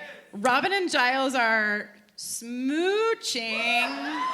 What do you think about his cool little knives? Sorry, it's smooching and knives. No, these are the two genders. Smooching, cool little knife. They're doing a great job because clearly they were paired together and they maybe shouldn't have been, but it's fine. Yeah. Okay. Andrew is trying to reason with the Uber vamps. I have swimmer's ear. Try anything. Anya kills two of them. Of course she does. All right. Meanwhile, Spike downstairs is like, ooh, oh. Something's happening. Buffy gives a command and... Maybe she should have asked nicely because Karma delivers a big stab. A big stab. This is another Sarah Michelle Gellar. These eyes. Her eyes, like the look in her eyes when she gets stabbed and she's like, I can't believe it. Like this is how it's gonna happen. This is really how it's gonna happen. This poor thing has already died 2 times.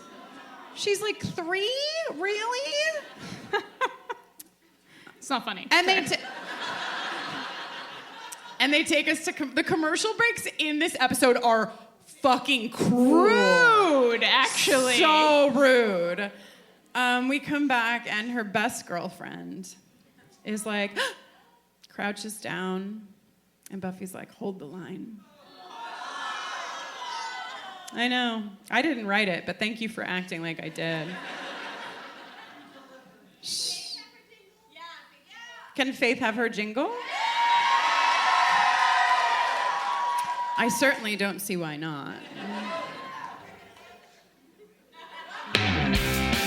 She's from Boston, keeps it Spartan, doesn't need any frills. Seems like she's the only one who's taking care of herself. Don't call her loser, she's a bruiser with the power and skill. But the demons deep inside her are the hardest to kill. Faith!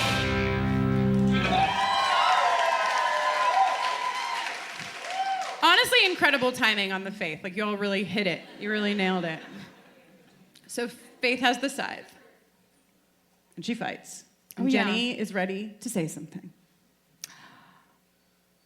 Were you hoping for a specific thing, or could No, I you say just whatever? had the like.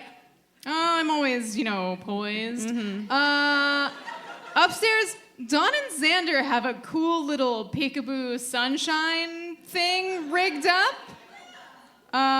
This is smart. Yeah, use what you got. There should be more of those, actually.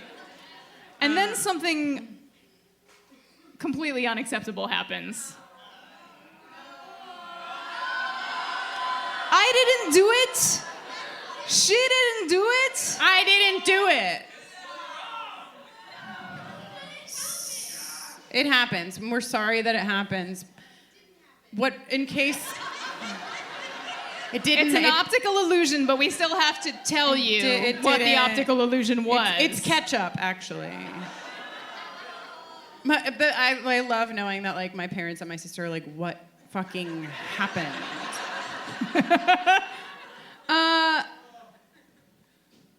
Andrew is about to get shish kebabbed.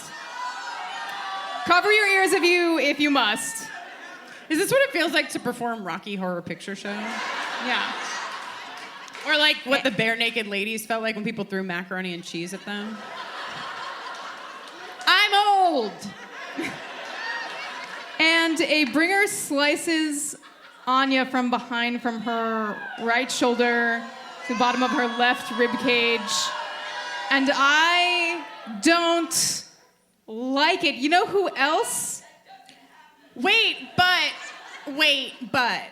to make it feel maybe not as bad, there is another person who also doesn't like it. So I'm gonna play her jingle. What do we think about that? I celebrate that. Okay, are you ready? Great, I'm also ready. Joanna Robinson is here to talk to us about her feelings on the sunny day.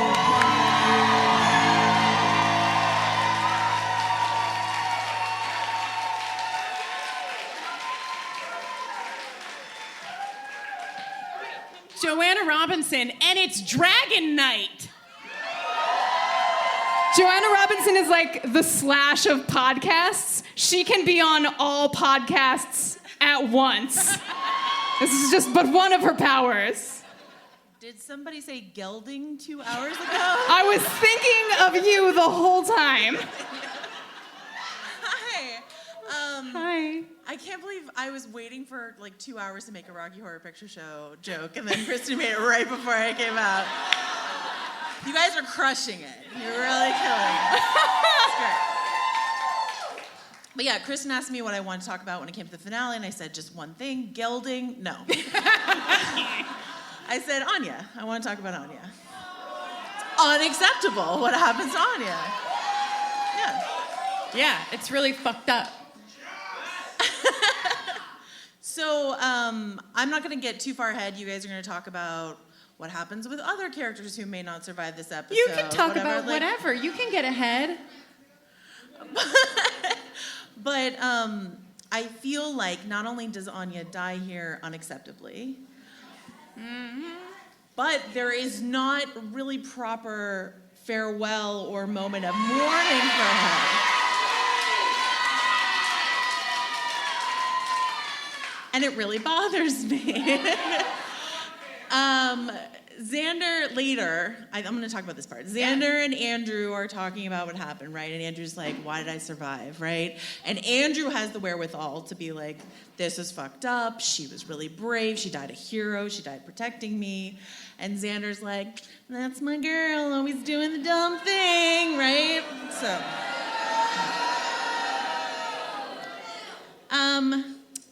I would like to take a moment. Yes. And say what I feel like Xander should have said in this moment. Yes? I wrote this me by myself, definitely. And it goes something like this. I don't understand how this all happens, how we go through this. I mean, I knew her, and then there's just a body, and I don't understand why she just can't get back in it and not be dead anymore. It's stupid, it's mortal and stupid. And I was having fruit punch, and I thought, well, Anya will never have any more fruit punch ever.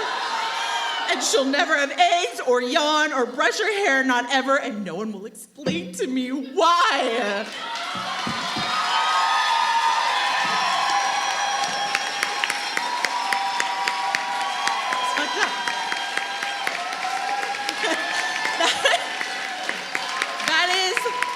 The bare minimum. The bare minimum that Anya deserves. So.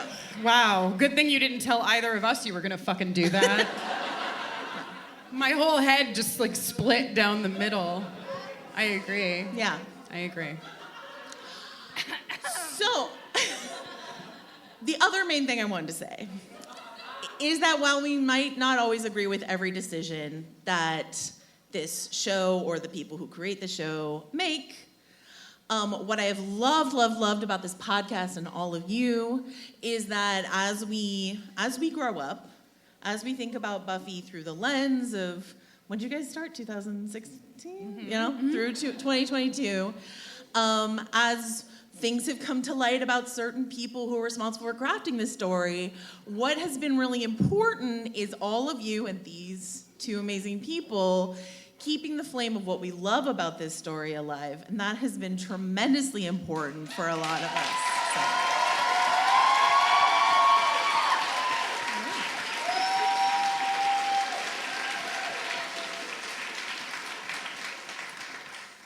Joanna Robinson.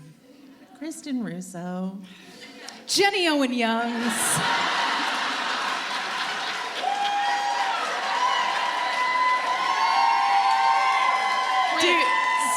Speaking of Kristin Russo and Jenny Owen Youngs, did anyone pick up the Sunday New York Times today? Could we actually have your copy? Yeah. Did you see that there was an article mentioning buffering in it and mentioning Kristin Russo and Jenny Owen Youngs as two extraordinary recap podcasters? In the Sunday New York Times, in the print edition. What does it mean if you're in the New York Times where you cannot do the crossword? It's a conflict. You're so special to us, Kristin. A nat 20 talent, honestly.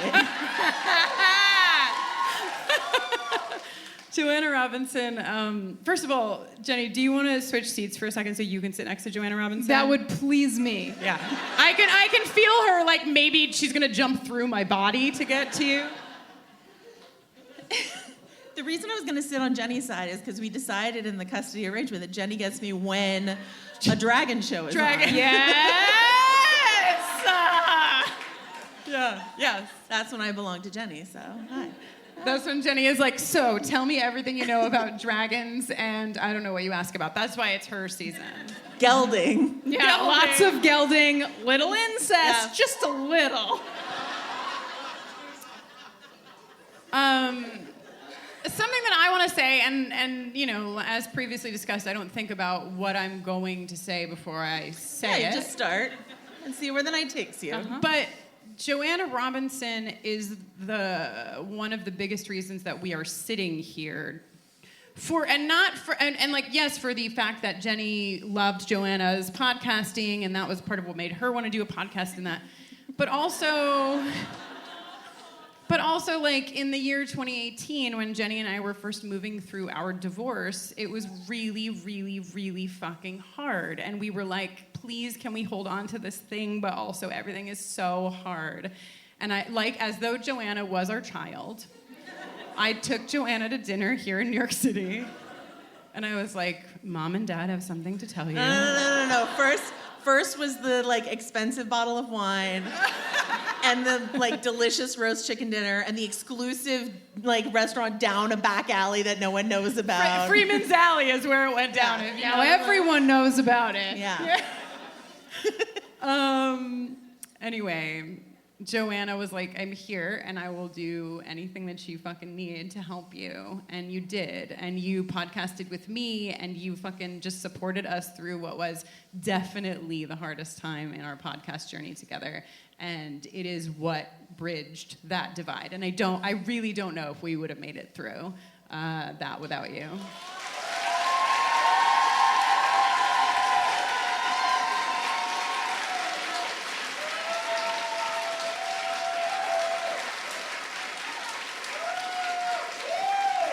I mean, I feel like you would have, but thank you. Well, thankfully, we'll never know. Yeah. I was going to say, and I'd do it again, but let's not do it again. No. You actually can't get double divorced, I don't think. Oh. Yeah. Is it like Double Jeopardy? Yeah. Okay. Actually, Judge should make that movie, Double Divorce. Okay. Joanna, is there anything else that you want to tell us about in your thoughts and your feelings for this episode? The series? It's been so emotional watching from backstage, like a creep watching you guys talk about this episode. And then yesterday during the concert, I sat back there and just genuinely cried the entire time. Like every single song I was crying, even the like one that's like Snake, you know? 'Cause I was like, Joanna, I literally cried rehearsing that song a number of times. Like tears on your bullhorn? Yes, Yeah. actually. Okay. Yeah, so it's been really, really special and emotional to be. I was so honored when you guys first approached me to be on the podcast and to get to do so many live shows with you, to get to meet all of these beautiful people that I can't see right now, but I'll see you later. It's just what you've created is incredible. Oh, hi. Oh, they're so beautiful. Thank you. But yeah. Anything you want to say? No, just I love you and I hate everything because I have so many feelings and I might explode.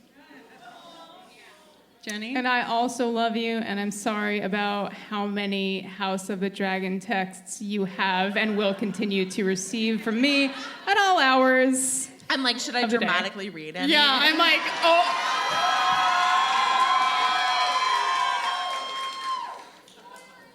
No spoilers. Guys, I'm a professional. What would be amazing is if we finally reached a place where we can't spoil anything on Buffy and still manage to spoil something.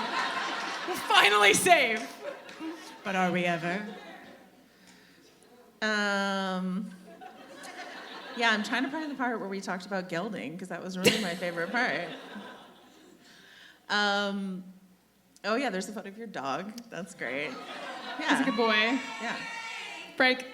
The only thing this book loves half as much as incest is gelding. Jenny Owen Young wrote that.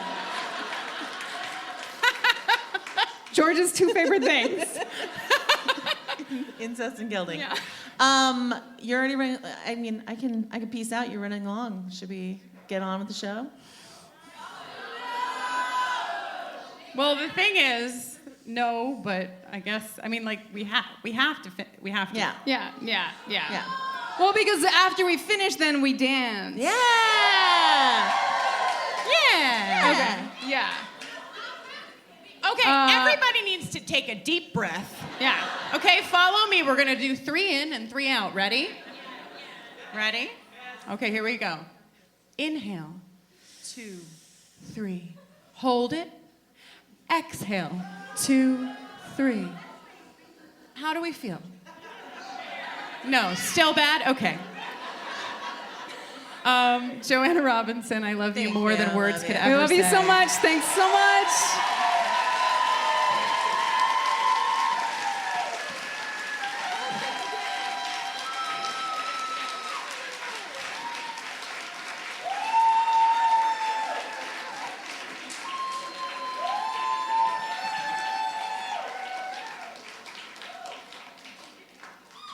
Okay, we really got to get this shit moving because there's a couple. Hey. I know you're excited. We got a lot to get through, and we have things that you're going to be genuinely excited, I think, about. So please trust us, as you have for the last 6 years. Okay, but also, how does my hair look? There you go. And what about my eye makeup? I'm not the right person to do this, but yeah. Okay. Okay, so check it out. Lightning round. Robin also gets a little stab. But don't worry, Daddy Giles is there to catch him. Okay. Fucking toss the scythe downstairs. Downstairs. Yeah. Toss, hack. Rona, cast on one hand. Catch. Toss. Very good. Yeah. Yes. Unfortunately, even though they're doing this very cool toss, catch, hack method, the new Slayers start to die, including Amanda. Yeah. Which sucks. It does. The first decides to be incredible. The first just being the pettiest of all. Oh no, ow, mommy. I'm like, what has happened to the first? Like, you're just, calm down. You may even win this thing, but you're acting a fool. This mortal wound is all itchy. You came pretty close to smacking me down. What more do you want? What does Buffy say? I want you to get out of my face. Yes! You must be Italian. All the nails were touching. I want you to get out of my face. Pasta vajul. I don't know. You are Italian. Great. Takes one to know one. Okay. So after Buffy tells the first to get out of her face, she rises up so fucking slow-mo like you've never seen before. She is like, she's on like some kind of hydraulic lift, and a fan is in her hair, and it is on. The tide is turning. The music gets really cool. It's all like, dun, dun, dun, dun, dun, dun. That's the Game of Thrones song. Actually, clearly I have it. My brain has been poisoned, but it is very similar rhythmically. You know what I'm talking about. And then everyone that we know down there is really selling the fight choreo. Mm-hmm. They're looking good. Spike starts lighting it up. Spike is suddenly a disco ball. Oh, bollocks. He says, Sun begins to shoot basically through his body, up through the floor. Willow's like, whoa. Goes right by her. Out through the jewel. The jewel is reflecting the light to sort of like, it's a great weapon. Like, it was a video game, Like, that's a great weapon. Just burn the whole place down with your bejewel. Faith is like, okay, it's fucking happening. We got to get out of here. So she's getting everybody out, and Spike is like, I feel it. I can feel my soul. It's really there. I know. We could be here all night just saying, oh. The potentials are leaving. They're running down a corridor. It's a really cool shot. The potential that falls in that shot, actually, she's fine. But they're Slayers now. You're right. The Slayers are all running down the hallway. Thank you. And the one who falls, that actress actually did fall. She's fine, but it's cool. It looks real. It looks very good. Andrew gets scooped. Robin and Giles are walking to the bus. Oh, I don't want to talk about it, but Xander is looking for Anya. But instead, let's talk about the super happy scene between Spike and Buffy. Yeah, the happy ending time. Let's do this. Okay, so Spike's like, go. Gotta move, lamb. I think it's fair to say school is out for bloody summer. And I mean, he does mean it. He does have to do this. This is what he wants to do. And Buffy sees this truth in him as much as she doesn't want to. And he means it. I mean, we see it as it happens, that he's like, I want to see what happens. I want to see this thing to the end. But before she goes, she holds his hand. Their hands light on fire. Yeah. Sexual tension. Oh, not yet. And Buffy says, I love you. Sarah Michelle Gellar's eyes. Okay, so let's just spend a minute here because I want to know how you feel about this. Spike says, no, you don't, but thanks for saying it. Okay, well, let's do this organized because we're really on a timeline here, people. If you think that Buffy loves Spike,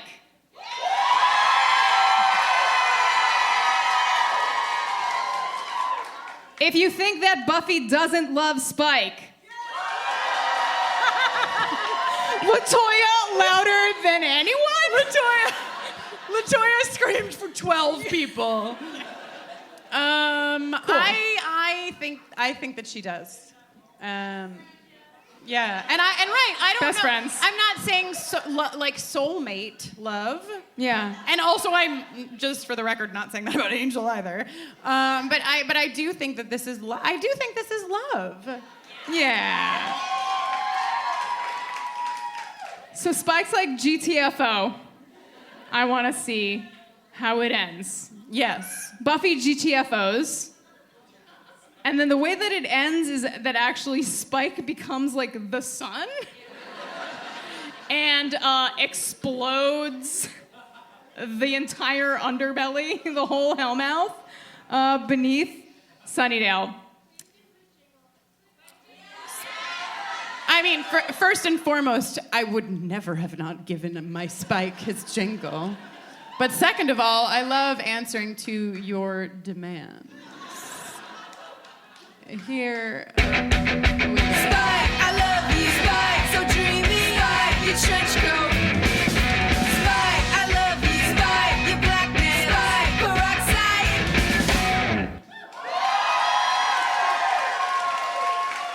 Jenny Owen Youngs made a lot of fucking jingles.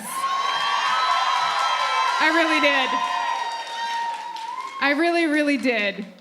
So, Spike wants to see how it ends. And speaking of endings, no, I promise you it's good news. Just be cool. Jenny, I have to do this over by the computer because... Oh, God, I'm so afraid to be alone at the table no, without you. No, but I'm here. I'm here. I'm right here. I got a mic. Okay. I got a mic. It's just, dongles, so... So as you may be aware, our episodic coverage of Buffy the Vampire Slayer is coming to an end. You're actually at the finale taping, so you are not allowed to be surprised. Imagine it was a surprise. Surprise, bitches! And we're gonna, wrap this pod up, combust. It would be cool if you would allow us to take a small nap. Do you feel... May we have a nap? Thank you. Great. When we are done with our nap, our plan is to continue watching some shows with you. Okay, so here's...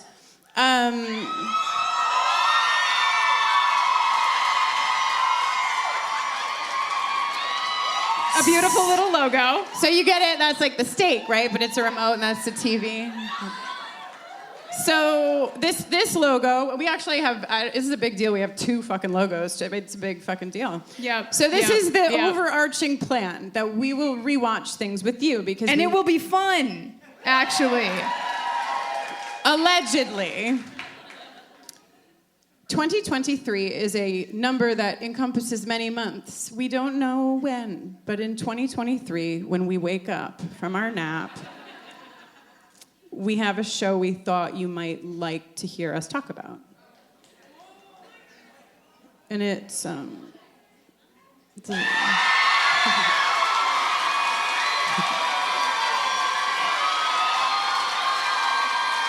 fucking heard of it?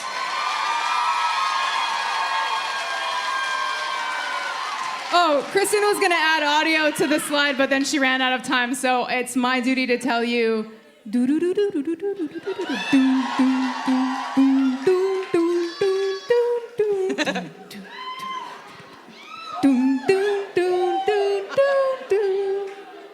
Okay, great job.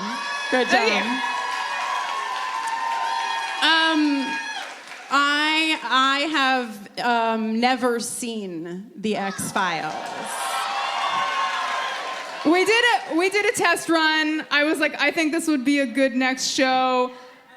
Kristin watched the pilot and then don't watch anything else. And she watched the pilot and was like, oh God. And I've been like, when can I ever watch the second episode? I have to wait for so long. I know that Scully is hot. I know that Mulder is hot. I know that Mulder... The truth is out there. The truth is out there. Mulder believes, and Scully is like, I don't know. And I know that Jenny loves the show, so I think it'll be fun. It will be fun. So we're not just gonna like finish this podcast and evaporate and you'll never hear from us again. We're just gonna take a little nap. Okay? All right. We're gonna. You know who can't take a nap? Buffy. Anyone? You okay? Buffy's got to run up some stairs to a rooftop, and then she's got to run and leap from rooftop to rooftop to rooftop while her friends are evacuating in a bus, and then she's got to jump onto the moving bus and hold on for dear life while Spike underground is sizzling and burning and his flesh is melting off in some pretty bad CGI that does not hold up. It's actually amazing to hear it talked about from the director's commentary because it's like, this was amazing. The Turks Han. He doesn't say Turks Han, but let's pretend he does. Like, this effect was brand new and look at it. Look how great it is. And you're like, oh no, but it's 2022. A lot of the things you thought looked great don't look so great anymore. Okay. Let's not lie. Okay, so Buffy runs and probably pivots on her points of her shoes. She gets on the bus. She jumps right past the Sun Cinema sign, making us think of our faith with her little poisoned arrow. And then Sunnydale, I mean, honestly, it's an incredible thing that it lasted this long. It was built on nothing. It collapses. Yeah, it's also just now in the middle of the desert, I guess. It used to be a coastal city with a port and many docks, but not anymore.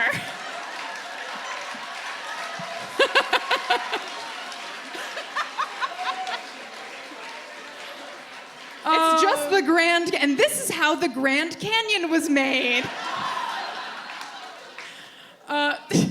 The way you just haphazardly toss your little folded up paper airplane notes, you know? Let me live. So Spike, who has knocked down the Sunnydale sign twice up until this point, his final act is to knock down the Sunnydale sign one more time. The rule of three is a television thing that I know. There was like a long arc for that payoff of 3. Giles says, what did this? And Buffy says, Spike did. We talked about the Xander and Andrew moment. Powerful for only the reason, I think, as I much prefer Joanna Robinson's version. Yeah. But there is something to like the fact that Andrew's storytelling has been the issue since day one, and like it's the one moment when it's nice that Andrew shares this story with Xander. Faith and Robin. He's like, surprise, I'm not dead, wanna smooch. That's my whole summary of the two of them. I love them. I love the two of them. It's good. Yeah. Then they all, in my notes it says, they gather around the hole. Oh my God. I do like that Faith gets this real fucking, it's like a big mallet coming down on one of those things at the county fair that sends the whatnot up into the ding-dong. Faith comes out of the bus and she's like, looks like the Hellmouth is officially closed for business. Giles is like, well, actually, there's another one in Cleveland, not to spoil the moment. And then, we have this moment. We saved the world. We changed the world. Willow can feel all of the Slayers awakening all over. That's pretty fucking cool. And Giles is like, oh, yeah, what will we do next since the mall is gone? Dawn is like, what the fuck? I was gonna steal so much stuff there.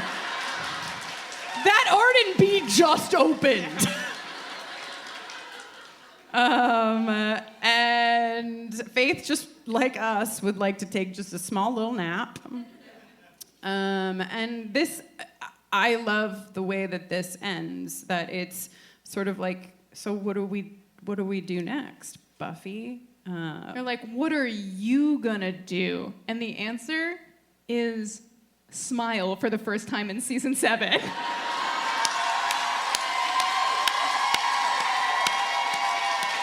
Hooray!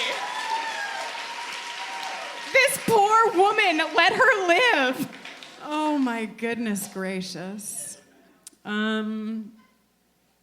So there's just a couple more things left to do. Just a couple more orders of business. We know you've been really good at sitting here. You're doing great. We know it's a minute to talk about this last episode, but we just have 3 things left to do. For the first thing, we're gonna need a little help. Yes. We're gonna need one Emily Brackett's McLongstreet to ascend the stage, if you please.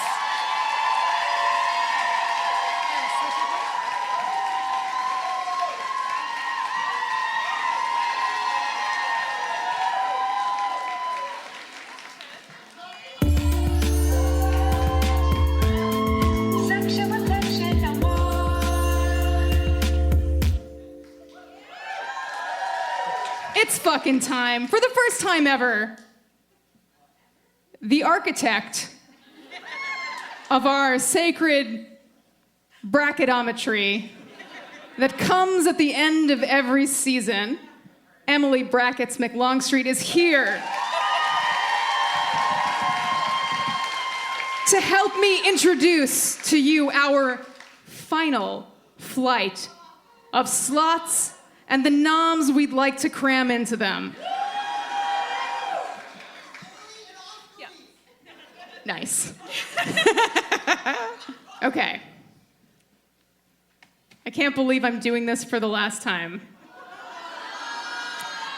But the silver lining is that then the brackets will happen, and then that's when it really gets fun. Yeah, also, once we figure out who wins season 7, we get to figure out who wins it all. The whole show. It's only just beginning. Yeah, it's true. This is really your moment to shine, brackets. So, dear listeners, let me reveal to you from what you have to choose. That from which you have to choose. Come with me now. In slot number 1. Who really is prettier? I posit there's only one way to find out. They have to fuck. It's Faith and Wood. Wow, it's... You get right up on it. Get right up on it. What did you say? Who is it? It's Faith, but also Wood. Hell yeah! The poet George Michael once said, you gotta have faith. But I, the poet Jenny Owen Youngs, would like to add, you also gotta have wood. In slot number 2, fellas, is it gay if you are an English librarian with a sword and then also a man with cool little fighty knives, and you are shoulder to shoulder in the thick of it, and then one of you gets stabbed and falls into the arms of the other? I don't know if it's gay, but I do know that it's hot. It's Giles and Robin. Yeah! Fellas, it is gay.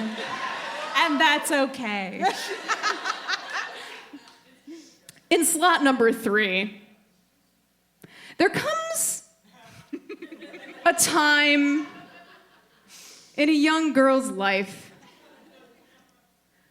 when she graduates. Once she entwined her fingers and moved a vending machine. Then she floated a rose. Actually, I can't remember if that's the right order, but those are 2 things she did in the past. Then one time she did a floating activity that we need not discuss. None of our business. None of our business. But now in this young girl's life, the time has come for her to do a spell so powerful that it turns her hair bright white. It's Willow and magic. How do you think? Oh, yes. Good. It's sort of like a downwards spirit fingers kind of thing. And finally, Your choice. You're just vibing? No, I'm. You hate them. You're mad. I just feel like there's an omission, but we'll get there. Okay. That's fair. We had 9 or 10 nominations that we whittled it down from. Here. There's a lot of edits. Yeah. Yeah, thank you. In the 4th slot, gosh, I hope they fit. Some things are just classic. You don't fuck with them. Heinz ketchup, French's yellow mustard, Hellman's mayonnaise. It doesn't matter if you like mayonnaise at this time. Though I respect your choices. I'm just saying, the platonic ideal. The thing about classics, though, is while you don't want to fuck with them, you can, and I'm not saying that, I don't want to encourage you to do this necessarily, but you could put all 3 of those things on a hot dog and make the devil's glizzy. And if you have that power, why not just have everything you like in one place? It's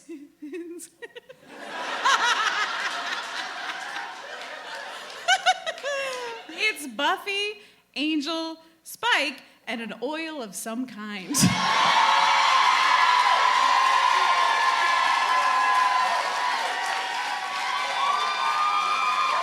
There is a lot of oil in Hellman's mayonnaise. Just a suggestion. It's a beautiful thing. It's a beautiful thing you've done here tonight. Was there a nominee not here for you?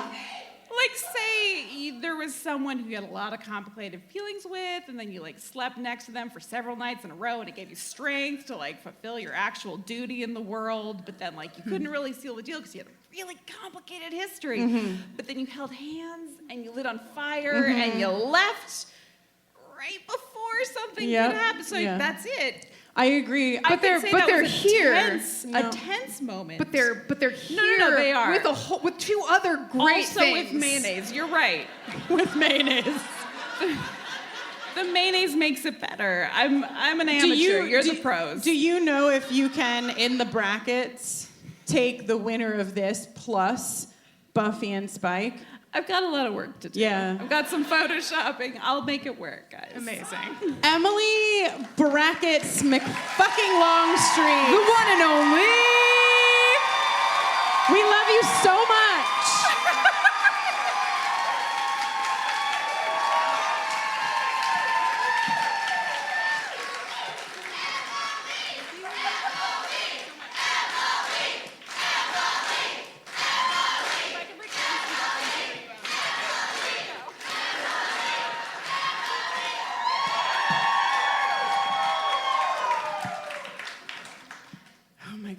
Oh my God, were those overalls of sadness? Yeah. They were. And that's actually perfect for what comes next. Oh, wait, I have to play us out. Hey!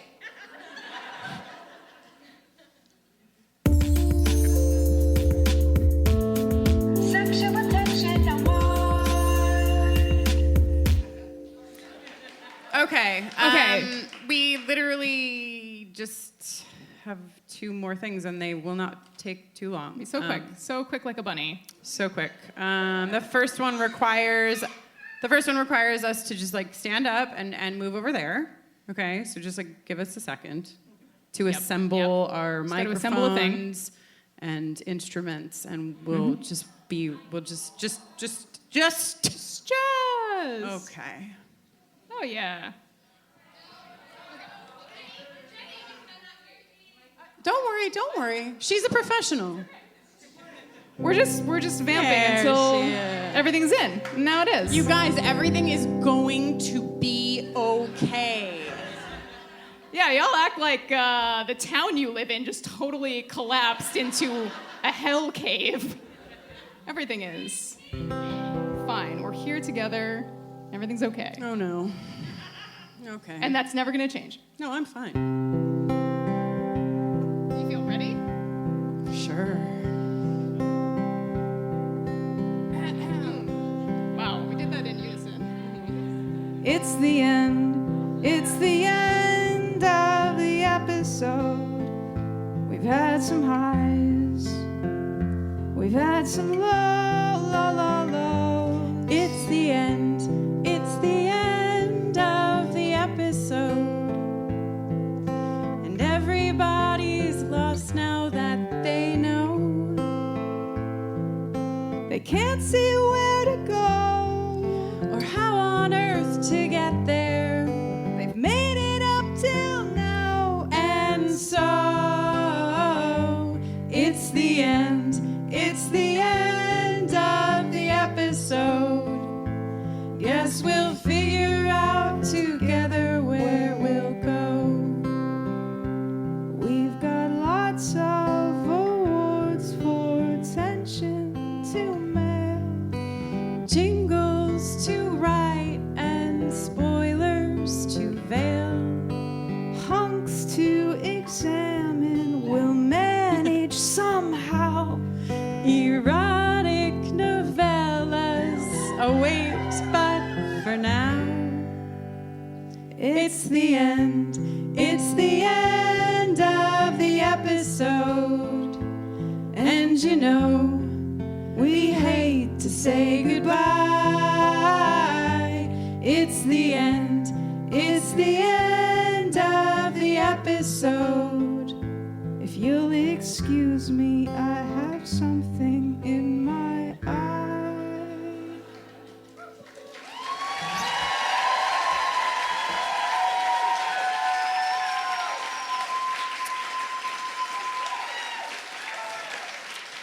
Okay, so it's time for us to get ready to howl out together.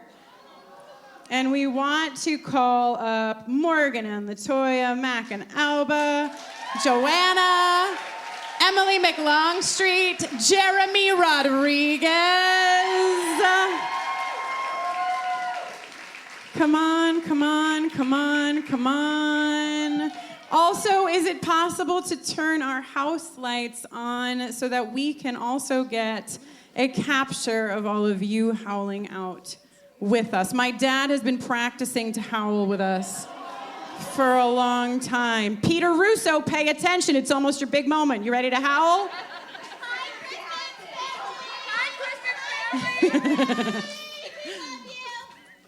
All right.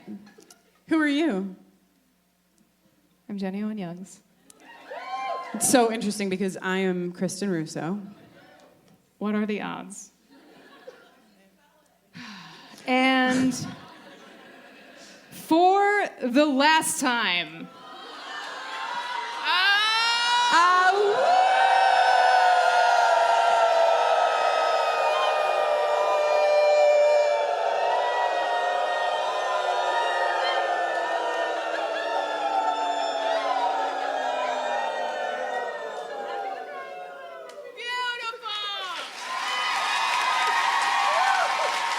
Thank you so much.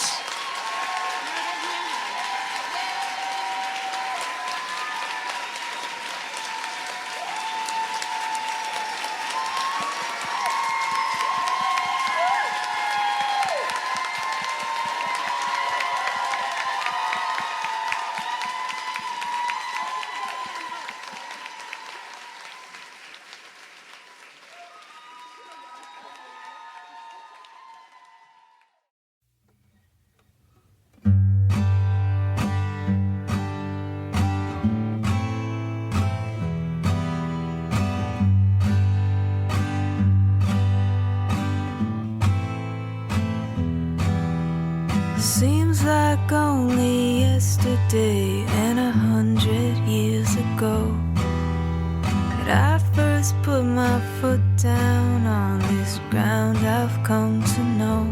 I came to this town and I looked all around, thought that I was alone, but I never was.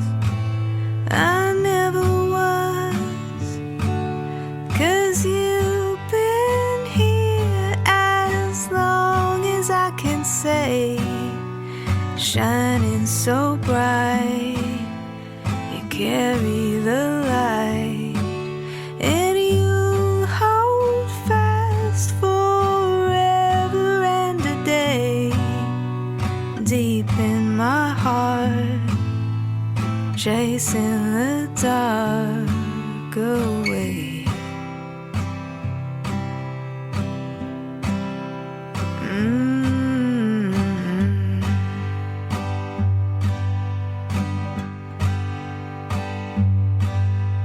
They told me that this fight I found was mine and mine alone, that the haunted path before me I'd have to walk all on my own.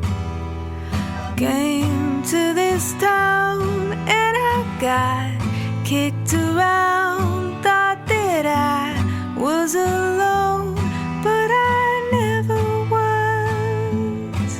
I never was, 'cause you've been here as long as I can say, shining so bright, you carry the light, and you hold fast forever and a day, deep in my heart, chasing the dark away.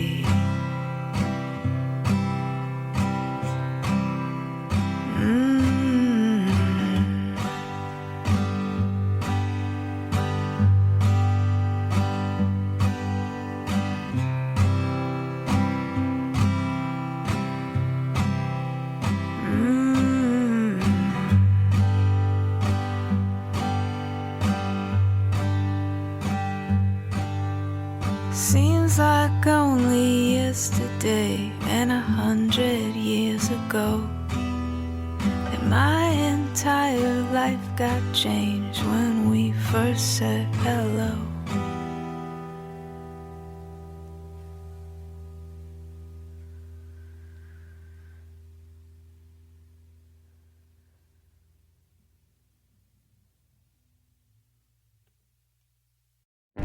Welcome to the small town of Chinook, where faith runs deep and secrets run deeper. In this new thriller, religion and crime collide when a gruesome murder rocks the isolated Montana community.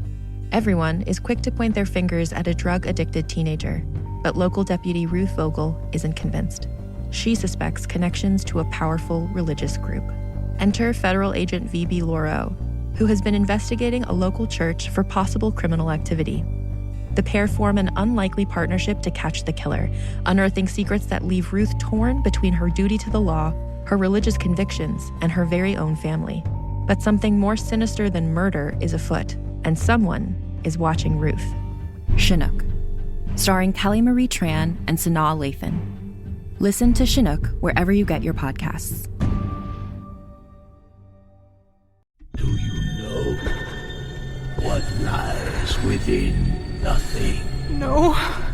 Do you know where it ends? Do you want to know? Yes. Counterbalance, a high fantasy audio drama. Season 2, coming 15th of October 2023. Learn more on trilunas.com.